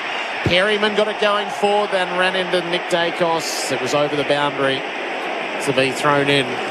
Ginnivan looks handy. He looks he looks lively, dangerous. doesn't he? He looks dangerous, and there could be a moment for him in this last 7 or 8 minutes. Cox and Briggs, centre wing on the worn side of the ground. Cox knocked it down. Daniels got knocked off the footy. Ginnivan slid in initially. Mitchell had a go. Ginnivan's trying just to work out whether to feed it out or not, or hold it up. De Goey lends a hand to earn the ball up. 8.5 to go. Collingwood by 7. So Daniels has gone up and Quain has dropped. Trying to get a little bit of momentum around the stoppage. Side bottom, bangs it inside 50 for Collingwood. Taylor there knocked it down. Iden's got it. This has been good, Iden, hasn't he? He gets his own handball after a bounce on the deck. Heads toward the wing. Lloyd's there. Can't take the mark. Off hands. O'Halloran, the sub's now on. Gets a kick inside into the corridor. Daniels gets there. He was pushed in the back as he tried to kick it to Lloyd. Just out past Lloyd's hand. He can't get it. Ball in. 60 from the Giants goal. Coming off. Bedford coming on. Trying to get fresh legs on the Giants. But they trail by 7 points. 97,665 in the house. Amazing atmosphere, and it comes down to this. Collingwood by 7 points, 8 minutes left. Kelly at the stoppage wins the tough ball against the boundary to Daniels, kicks to the hot spot. Brown is closing. Quaynor got there, brought it to ground in front. Pendlebury, sleight of hand to Maynard, kicks down the wing. Taylor was set, he flew, he dropped the mark. Iden took him on, got taken high. The tackle was high. The umpire's not calling anything. There's 4 umpires. Are they umpiring as a team? This is rubbish. It's been going all year. It really is no good. It's just a straight up high tackle. The umpire should have seen that. The other umpire, and he refused to overrule. All 4 of them would have seen that. Yeah. Briggs off to Tom Green, Bedford and Kelly. Kicks the Giants inside 50. Murphy paddled to the boundary. Toby Green won't be able to get there. It is out of play. One thing you can just see the Giants, the last 4 stoppages, they've sent someone up and they're getting some traction from it. Really good, getting some traction. Daniels is spare. It's a big choice to what Collingwood do. Quaynor's sitting off him at the moment, and Daniels is a spare. 7.7 minutes, that's the equation. Collingwood lead. Mitchell's got it at half back. Heads toward the wing. Taylor's there, can't mark it, crumbs it. Hands it straight to Myercheck though, on the wing. Little shrug off, tried to keep it alive but turned it over. And now the Giants have a chance. Buckley, he gets the kick to Daniels. Spins inside the tiny dancer. Got it to Briggs, 60 from goal. Hands it back up. Ash, short pass. Bullet pass to Hogan. Hogan, 40 out. Directly out. And his kick can make it a 1-point game with 6 minutes left. I just get the feeling the Giants are the ones that are running on top of the ground the last 3 or 4 minutes. I mean, just that piece of play then. They were really sharp. The boos come. Hogan, probably the biggest moment of his career, from 40. Draw punt. Got it! He's got it, and it's a 1-point game. The Giants are not done yet. Well, Sergeant Schultz, Dwayne, good say. Oh, good. He's got him back in. 8-10 to 8-9. Collingwood leads. 6 minutes left in the final term. Great to have your company on AFL Nation for Elders Real Estate and for Tyre Power. Get the power. Here's a little more from our experts. For local expert, a job well done. Jared Healy, Leon Cameron. You just get the feeling, is it Ginnivan at one end or Toby Green at the other? They'll put Green deep for these very reason. And it's just the last 3 or 4 minutes. The Giants won 3 or 4 crucial stoppages. You know, Mason Cox has got the big advantage. It's huge here. It's a huge centre bounce. Briggs has been really good. AFL Nation for Elders Real Estate and Tyre Power. Get the power. Briggs knocked it straight into Cox. It ricocheted to Callahan. Got it to Cornelio. It's a prodded ball halfway past the middle. Nick Dacos flew. He didn't complete the mark. No, he's not going to pay it. He was there too, the umpire. Yep. It looked like it hit the ground, but maybe it didn't. Had it, lost it, hit the ground. And then he jumped on it, and then he was tackled high. Cripps punches it down. Crisp able to get hold of the footy, kicks up beyond halfway. No mark taken. Iden had a little fumble. Time to recover. Been outstanding, He's got support for Whitfield. McCreary closes on him, couldn't affect the kick. Callahan at centre half back. Whitfield goes flying by. Kick out the far side now. O'Halloran's turn to go. He flew. He didn't take the mark. Quaynor does well. He rode the tackle but coughed the footy up. Kelly's got it. Kicks the Giants inside 50. More one way, Maynard the other. They cannon into each other. Spoils were made. Pendlebury down. Side bottom had a fumble. Callahan knocked it only as far as Maynard. Off to side bottom. Slipped a tackle. Kicked the ball down the wing. Giants are all committed to it. Kelly knocked it crisp. Hand passed inboard. Ginnivan doubled back through the traffic. Out to Mitchell on the break. Now to Hoskin Elliott. Has a look inside 50. Doubled back. Got caught holding the ball. What a moment for Oak. That could be the match winner. O'Halloran, what a tackle. It could be the match winner. That was amazing. Hoskin Elliott, that, if he can send it forward, could have been a game changer. And right now they're clinging to a 1-point lead, and Hogan's the one, isn't he? Threatening to steal this. He heads along. Toby Green, he's got 2 against him. He flies, he can't mark it, but he knocked it out. And that's all that was required there from Toby. Halve the contest and get a ball in. It's a 1-point game. Collingwood lead 58-57. 4:39 left. Packed MCG. Just under 100,000 here. Briggs slaps it inside 50. Josh Dacos to Nick Dacos. All the poise in the world. Bobby Hill and Elliott. They both went up. They spoiled each other. The ball hits the deck and we'll get a ball in just the Giants side of the wing. Jakes, Collingwood haven't been forward for 7 or 8 minutes, have they? Tossed up right half forward for the Giants. Cox knocks it down underfoot. Chris couldn't get it this time. Nick Dacos hand passes it straight to Kelly. Out. Breaks into open space. Kicks up to full forward. Keith. Oh, great lunging spoil made by Murphy. Toby Green against the boundary. Outside of the ball. The true genius. Marked on the goal line by Sidebottom. It was going through dead centre. Dead centre it was going through. And Sidebottom hustled back to mark. And he couldn't knock it through for a behind either because scores would have been level. He had the poise there, Sidey. He had to mark that.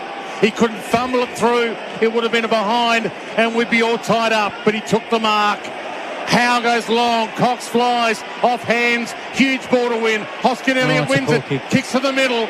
High ball. Buckley bump. Ginnivan goes. Ginnivan got. Ginnivan gave. Elliott a sneaky chance. Ginnivan back in. It rolls to McCreary. It's just a moment. McCreary tackled hard. Got it to Mitchell. Pumps it inside 50 and getting there, Perryman. Big Brad Perryman. And the Giants are still alive. They trail by a point. There's 3 minutes left. Collingwood lead 58-57. Sweaty palms time. O'Halloran was the target on the way out. He's got the glove on. Kick for Toby. He shouldn't have. He had 3 against him. McCarty was out, wasn't he? Cameron across the front to take the mark.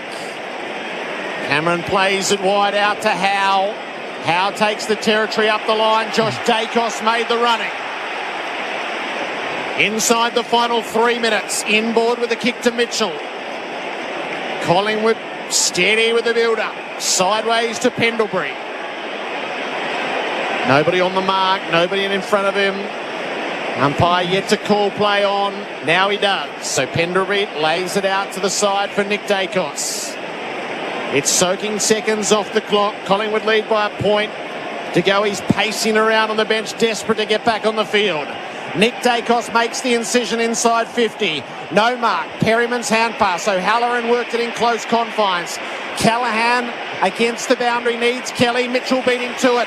Hand pass to Nick Dacos. Collingwood go forward. Hills in the middle. Couldn't mark. Against the boundary. Cannons into bodies. Myercheck dispossessed. Iden's onto it. They're all onto him. Ball it up. Collingwood left forward pocket. Leading by a point. Inside the final 2 minutes. Jared, would you put a number behind the footy right now? 2 minutes to go. Probably, yep. Collingwood 2 minutes away from a grand final, but the Giants get the clearance. Kelly. Callaghan. Little bounce pass. Gets it back to Callaghan. Keeps it alive. O'Halloran. Half-back flank. He knows he has to keep it alive. He knocked it to Toby Green. Couldn't get away with it. Big toe, little Toby. He fights in. No, he keeps it in the area. He's over it, and it's a ball up. You have to, don't you? They've got one behind there now. They've got 2, and they've got 3, in fact. There's 1:30 left. There's 90 seconds left. Collingwood lead by a point. They're 90 seconds away from a grand final. From the scramble. Kicked off the deck by Crisp. We got it towards attacking 50, and we'll get a ball in. 50 from Collingwood's goal. Edge of the seat stuff. This arena is absolutely Himmelberg's rocking. gone forward. Yeah. Himmelberg's gone forward. Arena is rocking. Listen to that. They've turned the volume up to 11. Pendlebury bangs it inside 50. A mark, and it's all over. It's high. Taylor can't take the mark. Giants have the numbers. Gathered by Kelly. Looks inside. They might get a roll of the dice for the steal of all steals. The Giants. Kick into centre field. Moore came up. Ran into Brown. Was happy to absorb the tackle and get the ball up in the middle. You'd have to just put numbers back. Yes, is Adam Kingsley called some of the defenders out. He pulled the goalie to give them structure ahead of the ball. Centre field, ball up, tapped away. Tom Green dragged off the footy. Elliott tried to burrow through, ran into the tackle, ball it up. 1 minute to go. They still haven't got a spare here. Collingwood sign says stop. Got to go back, side bottom. Cameron tapped it down underfoot. They hunt the ball. Callaghan laid a good tackle to stop it right at the source.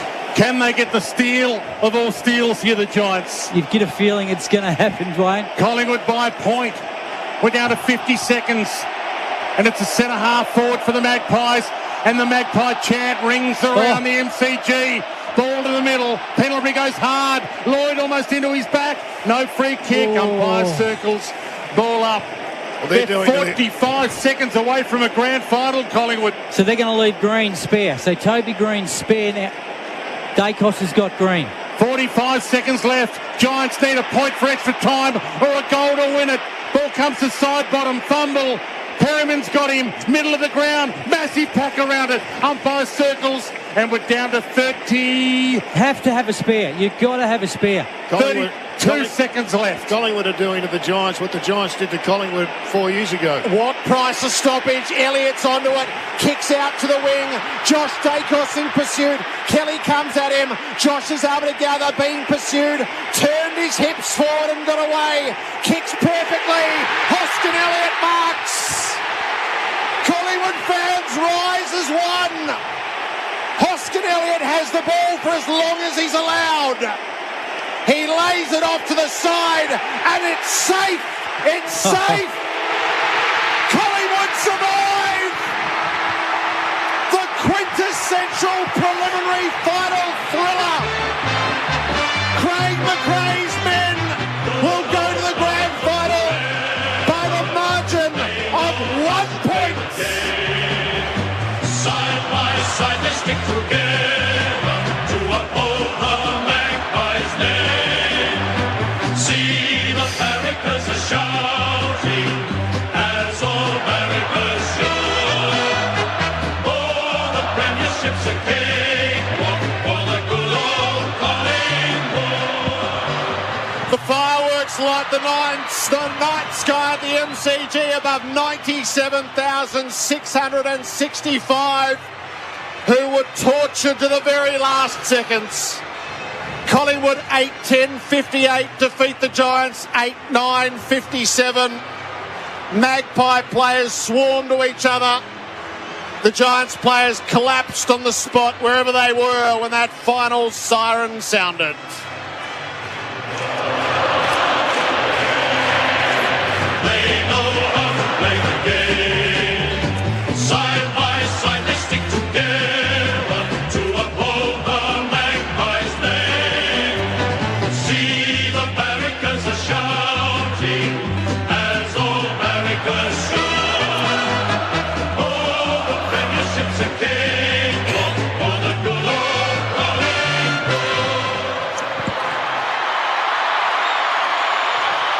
What a symphony this crowd has been.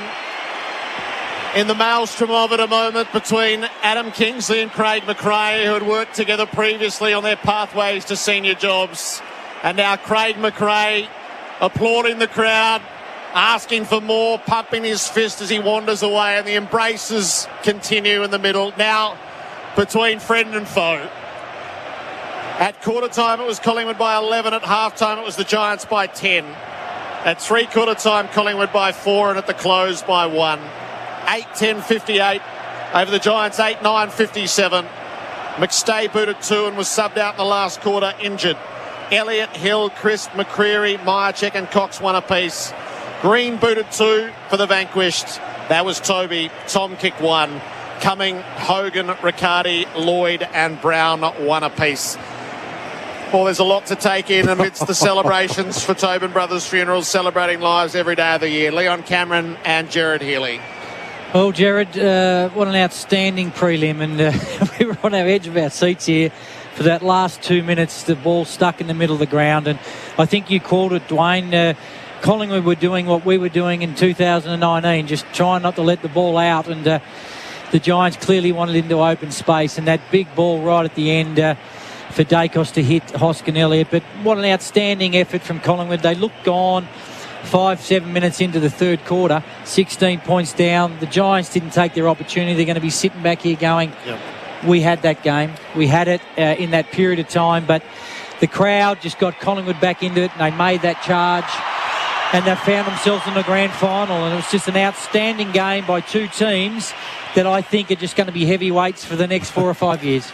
Yeah, it's a fair assessment. I reckon they're not going away, either of these two teams, and they'll learn a fair bit from their loss to Giants. But it was just gladiatorial. I mean, there's only been 8 goals kicked, but it feels like there's been a hell of a lot more because the ball's just been moving from end to end.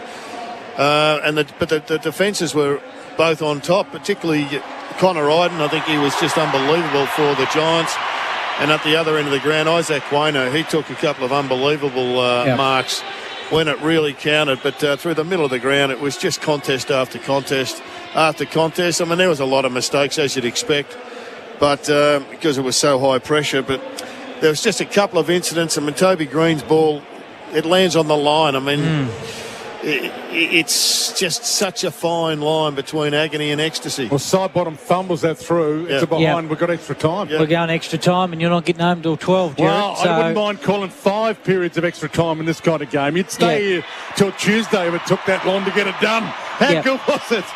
Yeah, exactly right. And look, it's funny how things play out. I mean, they've played an epic prelim final in 19 and 23. A point or two the difference. It's a great effort from the Giants from what they've done. They've come from 16th and outstanding. It's bittersweet at the moment. But Collingwood reign supreme, and, they deserve their spot in the grand final. They've been the best side all year, and now we wait for tomorrow night to see who takes them on. I thought Tom Mitchell had an amazing last quarter, as did Nick Dacos and Braden Maynard. They just stood pretty tall when the going was pretty rugged. You just got great admiration for every player out there. The level of energy expenditure, they were in fatigue from midway through the third quarter, and they just kept working and busted their guts. It was incredible. Yeah.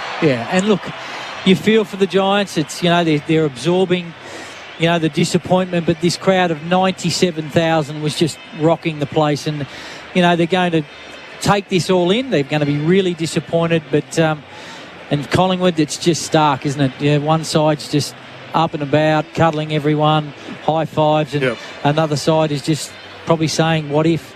10 inside 50s. Just didn't really go in enough in the last quarter of the Giants. The Pies had 16, but they just kicked 1 goal through. It was just a scrap, and it was hard work. There's Phil Davis out on the ground. He's been one of the greats of the Giants, giving a hug to Buckley, who has had a fantastic season. He's in tears. Toby Green walking off. It's all over for them, but they've had an incredible season. Yeah, and you're right. And this is exactly what happened to Collingwood last year up at the SCG. And, they've got to gather their thoughts over the next week or so, be very, very proud of their efforts. What they've done in the back half of the year was just outstanding. They made that run. Their finals performance has been first class, and you just get the feeling that they're going to be around for the next 4 or 5 years with the list they're building. But back to Collingwood, I mean, what a story. I mean, Craig McRae's second year, he's taken to a grand final. It's a pretty even performance by the Pies. I think Jordan De Goey was really good for the entirety of the match. I think Nick Dacos came good in the last quarter. He had 28 possessions for the game, but his influence, I think, really was much more significant in the second half. But Jordan De Goey was 17 contested possessions, and he didn't get on the scoreboard, but he had 13 clearances. I mean, that is 7 more than any other Pie. Yeah, it's a huge performance. It's a big number. Yeah. And it's a massive game in a prelim for him. And look, I thought he was best on the ground. He just had real good clearances, didn't he? Yeah. He made something happen. The jubilation, the joy on Craig McRae's face. Yeah. Try and encapsulate that in words, Jared, because I'm not sure if I've seen that kind of joy and jubilation ever. I mean, the coach to go out there, there's a grand final to be played next week, but he's savouring the moment so much. You got to love that, don't you? Yeah, you're right, Dwayne. And sometimes, when you're coaching, you're in the moment, and you move on to next week because you don't want to show everyone, the job's not done yet. But, that's the breath of fresh air that Craig's brought to Collingwood Footy Club, the biggest club in the land. And he's walking around high-fiving all the supporters. He's brought them into the footy club. And, nothing but admiration and, we look forward to seeing what happens next week. I don't think we'll fit in 92,000 Collingwood supporters. No, we need a bigger stadium, Jared. Can you organise that? Absolutely. Yeah. I think when you've lost the prelim final by 1 point last year and you get across the line by 1 point this year, you're entitled to be jubilant. Yes, absolutely. Ginnivan gets a game next week, doesn't he? He gave him something. Does. Yeah, he did.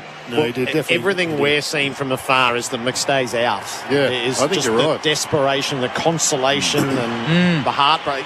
Reading the cues, McStay's out. There's too many people gone over to him, put the hands around. I wonder if it's was it concussion or a knee or something like that. Because they ruled it early, didn't they? Yeah, well, if it's concussion, there's no choice. But if it's a hamstring or some sort of injury, maybe he'll be able to fight his way through it. There's been miracles in the past, Stephen May with his, but not sure what it was. But this song downstairs, I hope they put it on the big screen, which I think they will. So Collingwood are in control of the screen. 70,000 here are about to belt this out with Collingwood downstairs. So this is going to be fun. Yeah, the odd moment is that the vanquished are still on the field, the Giants. They went down to their fans at the punt road end to thank them and to hand out their signed footies, and they're still milling at the top of the race as the Pies are hitting the rooms. Let's get the noise from in the rooms here. With Collingwood 1 point victors. Taylor Adams is the first there to greet Darcy Moore.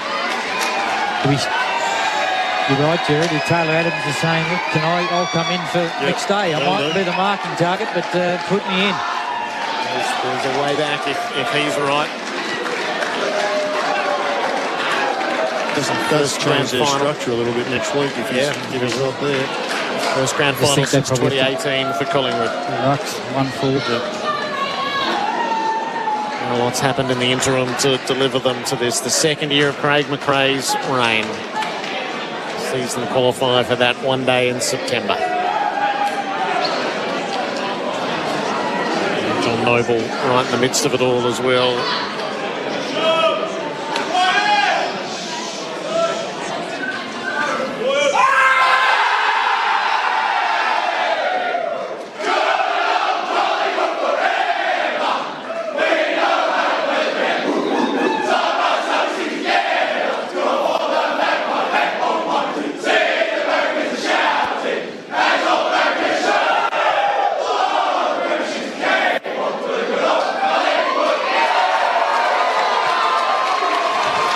Amazing, isn't it? Yeah. Just the crowd joins in to the song. It's just... It brings a tear to your eye, doesn't it? The footy can bring so much joy to so many human beings. Yep. And look, we've loved to hate Collingwood, but the last 2 years have just been a wonderful ride, and they deserve to be in that position for next Saturday. Beautiful symmetry between crowd and the terraces, tens of thousands of them, and the team down underneath in the rooms sharing that victorious song. And probably the image you'll see more often is Jordan De Goey, who was on the bench when the final siren rang, and he took off like Usain Bolt. Did he? I missed that. He beelined straight to the middle of the ground to hug Quain Orr and the likes. It was just an eruption of emotion down on the Collingwood bench. And we're about to savour all of that in the rooms. AFL Nation is for Elders Real Estate and for Tyre Power. Get the power. 97,665 have seen it. Collingwood 8-10-58 over the Giants 8-9-57. The Giants kicked 2-1 in the final term, but was still 1 point the wrong side of it when the siren sounded. So 1 goal 3 to 2 goals straight was how the last quarter unfolded. And so many opportunities in that third quarter, the Giants, that they just made bad decisions. Where for the past 11 weeks, those decisions have just been going through, haven't they? Yeah, they've been just natural. They've just executed subliminally. But that's the experience they'll hopefully take into next season, which helps them go to the next level, that they can deal with the pressure. Yeah, you're right, Jared, and misses that would normally have been going through the last 2 weeks, and the Bedford miss, even in the first quarter, the Riccardi miss, and they'll be ruined some of those chances. But equally, Collingwood made some poor choices as well. But at the right time, they just made. If there's 100 good decisions, they made 4 or 5 better ones than Giants, and it's cost them a spot in the grand final. So Braden Maynard's going to join us in the rooms in a few moments' time. The game wasn't sealed until the final siren for Loctite. Limitless bonding possibilities. He had a big game, Braden. Yeah, he did. Particularly in that first half. What's he kept Toby to? Well, Toby had 17 touches. 2. Kicked 2 goals. Yeah. If he kicks his third, they win. He only has to kick 2 goals, 1. Yeah, exactly right. No, he's been very, very good on the half-back flank. It was a inspired kick, but it was. I mean, normally you kick a boomerang, you're going to kick it a bit harder, but because he was so tight, he had to caress it, so to speak. But in the end, it was a piece of magic, but just not quite magic enough. Yeah, exactly right. And he was very close. And Dwayne, as you mentioned, if he takes it over, we're still sitting here commentating, aren't we? Yeah. And some blokes had major moments, though. I mean, patches in the game. I thought Jack Crisp had a couple of 10-minute patches where he was just a dominant force. You look at his numbers. He's only had 4 in the last quarter, but in the third quarter, I think he was the one who just... He instigated the move. He just instigated them. He just seemed to drive them. Pendlebury had some big moments. He had a couple of just deft touches with his hands. One only went half a metre and just laid it off. I remember you calling it, Jared, and it was just pure skill and pure dexterity under the most enormous of pressures. But I can't get away from the number, 13 clearances. 13 clearances to Jordan De Goey. It is a huge number. I mean, Sidey's had 7 off a wing. The best for the Giants is Tom Green, who had 6, and I suspect he probably had most of those in the first half, but clearances in the first half, he had 3, so it was 3 and 3. But 17, that is just an amazing number. Sorry, 13 is an amazing number. Yeah, and he played with that speed and power, didn't he? Yep. Every time he did clear the ball, there was something happening, and I think that's the best I've seen Jordan De Goey play in a final. So he's had 3 in the first half to go. He's had 10 clearances in the second half. When the game was on the line, that's an amazing effort. Yeah. What was your moment, Jared? What do you think throughout the game? A moment that's just turned, they've won by a point. What did you think was the difference? Well, there's a couple in the vanquish. The moment that most appeals to me was O'Halloran's tackle on Hoskin Elliott, as Hoskin Elliott was going to double bluff him, go straight through, and Collingwood would going to kick the winner.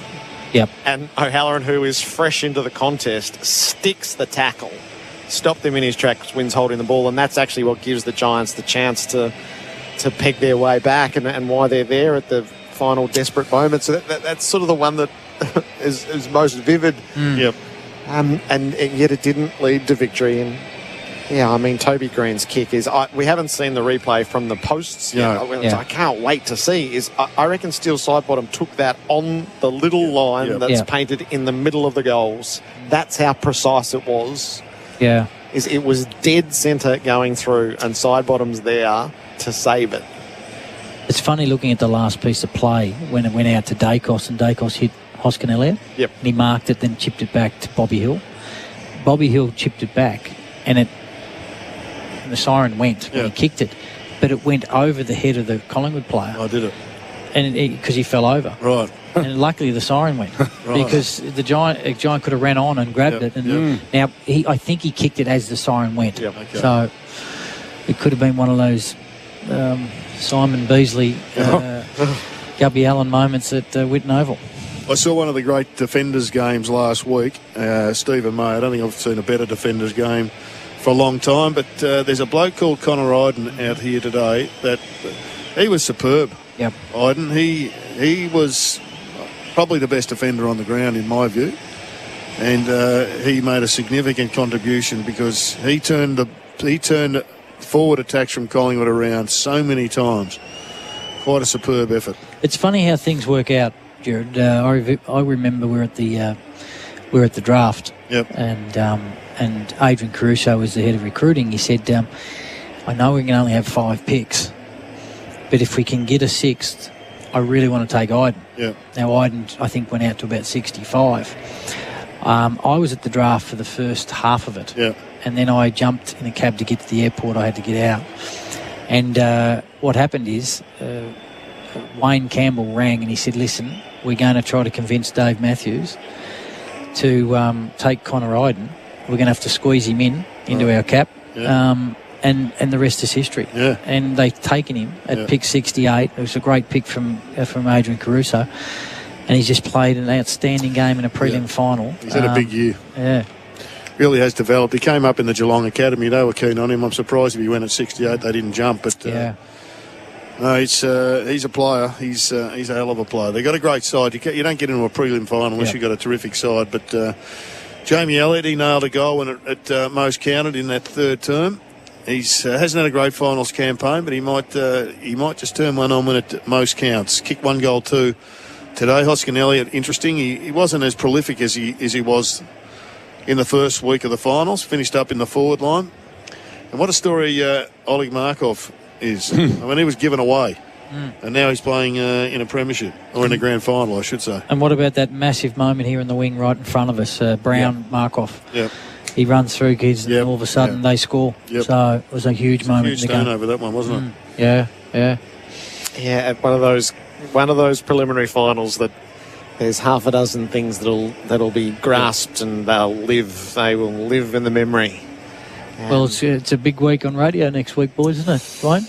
Well, either way, we're going to have a ripper next week because the two best sides in it are arguably Collingwood and Brisbane. Mm-hmm. But, boy, if Carlton make it, this town, I'm not sure what it's going to be like. But I'm glad I'm broadcasting live with Jared all week. And I'm not sure if you're going down to Crown, Jared, for Sports Day. But we'll be there Monday, Dwayne. It's going to be fun to see what it's like in this town, viewing in the middle of it at Crown as opposed to behind glass in the studio. It's going to be fun one way or the other. And Collingwood just adds another dimension. You like to think that all teams are equal, but some are more equal than others. And when Collingwood's in, it adds a new dimension to it.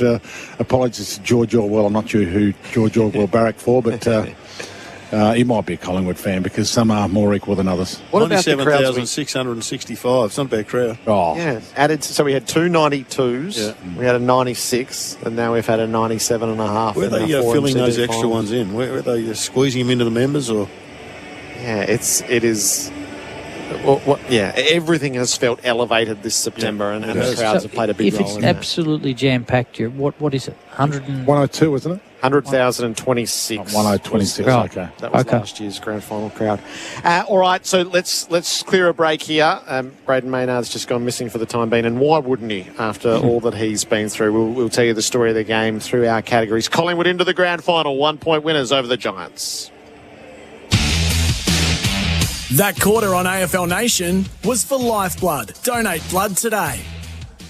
If your crew has to flee for a behind a tree, get a McGregor. When you need an extra loo because they're queuing for a get a McGregor. At McGregor Portables, we've been providing businesses with on-site, fully plumbed, able and disabled portable toilets and bathrooms for more than 30 years. So whatever you need, wherever you need it, it'll take no time at all to build it and install. Get a McGregor, get a McGregor, get a McGregor. McGregor Portables. Go to mcgregorportables.com.au. Designer Appliances Deluxe Deals is on now with unmissable offers across a range of luxury brands, including Asco, Fisher & Paykel, Miele and more.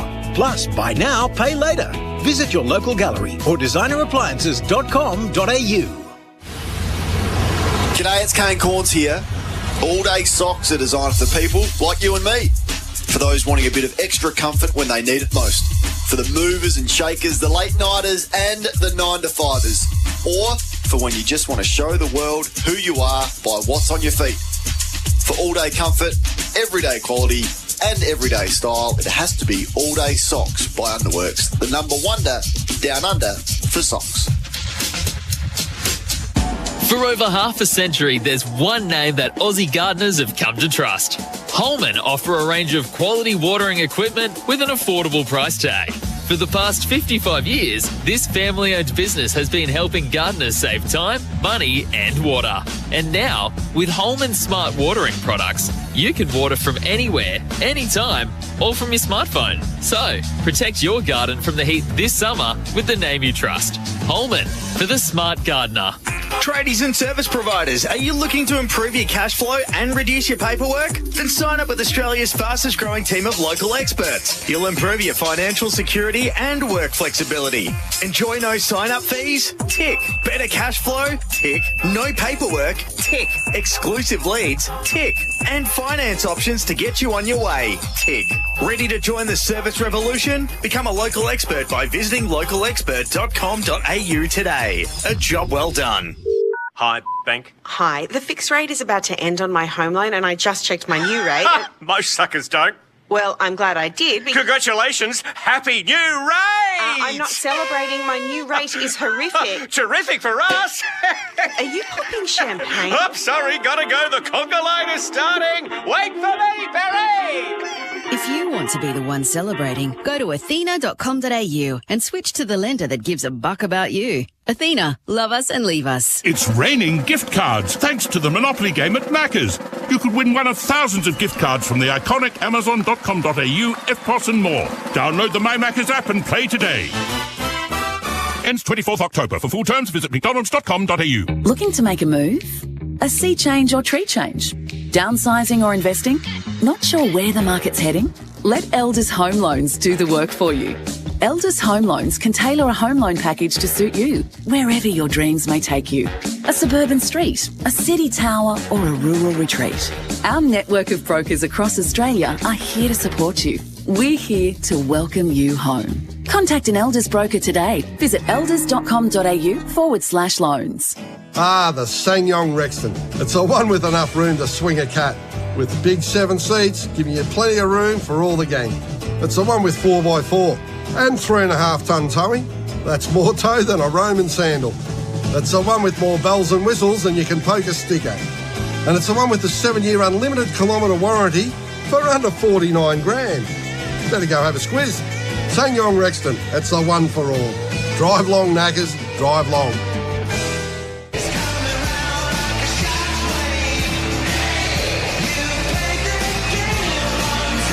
You're listening to the finals on AFL Nation for Elders Real Estate and Tyre Power. Big Footy Final Sale. Collingwood through to the grand final, 1-point winners in the prelim over the Giants. Down in the rooms, Braden Maynard is with us. Braden, congratulations. Welcome to AFL Nation. Oh, thanks for having me on, guys. I'm just, I'm watching the little screen in the rooms and everyone's celebrating after the siren's gone. It's, holy crap. I'm actually shaking, boys. Thanks for having me on. Just give us a feel for the emotions. I mean, you've lived the high end of it over a couple of weeks. It's been, it's been bloody crazy. I'll take you back to last year's prelim when we lost by a point, and now we've won the prelim by a point, and the whole week last week was pretty challenging for mine, and I went through quite a bit, and I'm just so thankful for all the supporters, my family, the whole club to rally around me, and which was a really difficult week, but holy crap, what a way to celebrate. I'm just watching. We're just having a look at you celebrating on the cameras at the TV. I'm not sure if you're seeing yourself, but far out. It's a good hug of Jeremy Howe.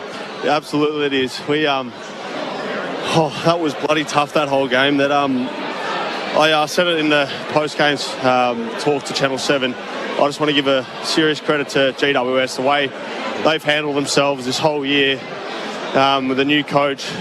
They're playing some serious football. They're going to be a serious side in the years to come, and so great work to them and to our boys. Holy crap, what a win! And let's go to the big dance. Braden, here's the Giants' old coach.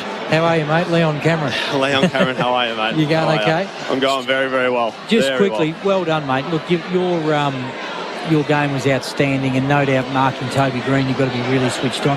What were you thinking that last play, the last 3 minutes when he snapped the goal from the boundary line and it fell short and sidewide marked the ball? Well, anything's possible with Toby. He's obviously one of the best players in the game, if not the best player. I highly respect him, and love matching up on him. I've had a few matchups with him over the years, and when I saw him kick that goal, I just thought, surely not. Got blocked out of the way, but still sideboarded him on the goal line, doing what a winger should do, and saved the goal, which was elite work. You went to school with Toby, we're told. Toby Green? Yeah, same school anyway, D-Lar. Yeah, D-Lar. I'm not too sure if I went to school with him. No, but, DLR, represent. So those last, 3 minutes where you barely let the ball out of stoppage, how well drilled are you in those moments to try to save a lead? Very well drilled. We get to work every week on it. We're training specific plays during the week, so when it comes to game day, we know what we're doing, and that was just unbelievable. 1 point up, and to just control the game in the last sort of couple minutes. It's why we play the game. It's why we train it during the week, and massive shout out to the boys to be able to get it done tonight. That's a huge win. Can I ask you to go back to the first 10 minutes of the third quarter? You look like you were just about ready to be beaten. I mean, your kicking was horrible, not yours, but the team's kicking was horrible. The Giants were dominating, going inside forward 50, just couldn't put you away. But all of a sudden, I think Jack Crisp had a really good 10-minute patch, and you all snapped back to action and kick started hitting targets again. Yeah, absolutely. We GWS defended us really well. We found it hard to get the ball moving, and we came into the third quarter just wanting to get the ball going. We felt like we were a little bit slow in the second quarter, but you got to play the minutes to beat us, and it's a great big shout out and a lot of credit to our boys to be able to overcome it, get it done, and get the win. Braden, we just noticed at three-quarter time McStay was a little bit upset. He was subbed out of the game and brought Ginnivan in, which had some really good crucial touches. Does he seem okay for next week? I saw him. I did know that he got subbed off, but I'm not too sure why he got subbed off. It'll be interesting to see what happens there, but he's a very important player for us. Love the way he goes about it, and when Kinney comes on, he just gives that spark. The crowd love him. Every time he goes near it, you just hear the Guinea chant. So holy crap, let's one more. All right, what does it mean to you to be back in a grand final, Braden? It's been a couple of years since I was blocked in 2018. So it'll be good to get back out there. I'm looking forward to it. It's a hell of a week. You got to embrace it, slow down a little bit, and just take it for what it's worth, because it's amazing. Good luck with it, Braden. Congratulations tonight. Thanks, guys. Well done, Appreciate mate. having me Well on. done, Braden. Cheers. Braden Maynard with us in the victorious Collingwood rooms. 1 point winners over the Giants. Why don't we do the votes for Whirlpool, your leader in kitchen and laundry appliances, and then we'll see what else we get through. We're going 1, 2, 3 or 3, 2? I'll go one up. Well, Jared took the easy one, and he'll get to the 3. I thought Quayner's game was fantastic. I've given him 1. His counterpart up the other end, Connor Iden, I've given 2. And Jordan De Goey got the 3. Hands down. Yep. 13 clearances, 34 possessions. Look, Tom Green's a little stiff. He could have easily had 1. I like Sidebottom's game. Yep. There's a number of guys who could have got it, but those 3 were fantastic. It's the coach's 50th birthday, and a cake has just been delivered into the inner sanctum room, and the candles blown out. What a present that is. Craig McRae taking his side to a grand final on his 50th birthday. It's funny how the world works. 3 to De Goey, 2 to Iden, 1 to Quaynor. The smart play for Australian mate. It's important to buy Australian right now. That's clearly Steele Sidebottom, who gets back onto the goal line and saves the potential winner from Toby Green's boot. Support Aussie-made products. The tackle of the game for Toro, count on Toro to get the job done, was Xavier O'Halloran, who got incredible moment, wasn't it? Hoskin Elliott. It was an incredible moment. Have we got power rankings for Red Energy? We have got the power rankings. We've got at the top of the rankings, I reckon Braden Maynard has bobbed up with 117 points. Perryman 115, Tom Mitchell 114, Taylor 113, and Darcy Cameron came forward with 111. That is for Red Energy for 100% Australian electricity and gas. The fantasy points for Sonos. Game-changing sound this finals season. De Goey 114, Mitchell 107, Kelly 106, Nick Dacos 100. The players in triple figures. Sonos, game-changing sound. And the mark of the day, thanks to Flight Centre, your Real Deal Centre. Jesse Hogan there? Probably, yeah.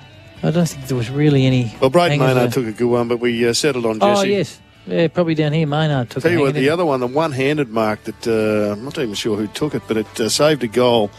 Was it McCreary? It may not have been, but Hoskin Elliott, I think it might have been, but nevertheless, Maynard. And then Steele Sidebottom ran the most kilometres, 15.4. He ran. He'll need a good night's sleep for the original Mattress Factory. Upgrade your sleep game online or in-store today. Collingwood into the grand final. 1 point victors over the Giants. Our major partner is the TAC. Don't use your phone illegally while driving. TAC.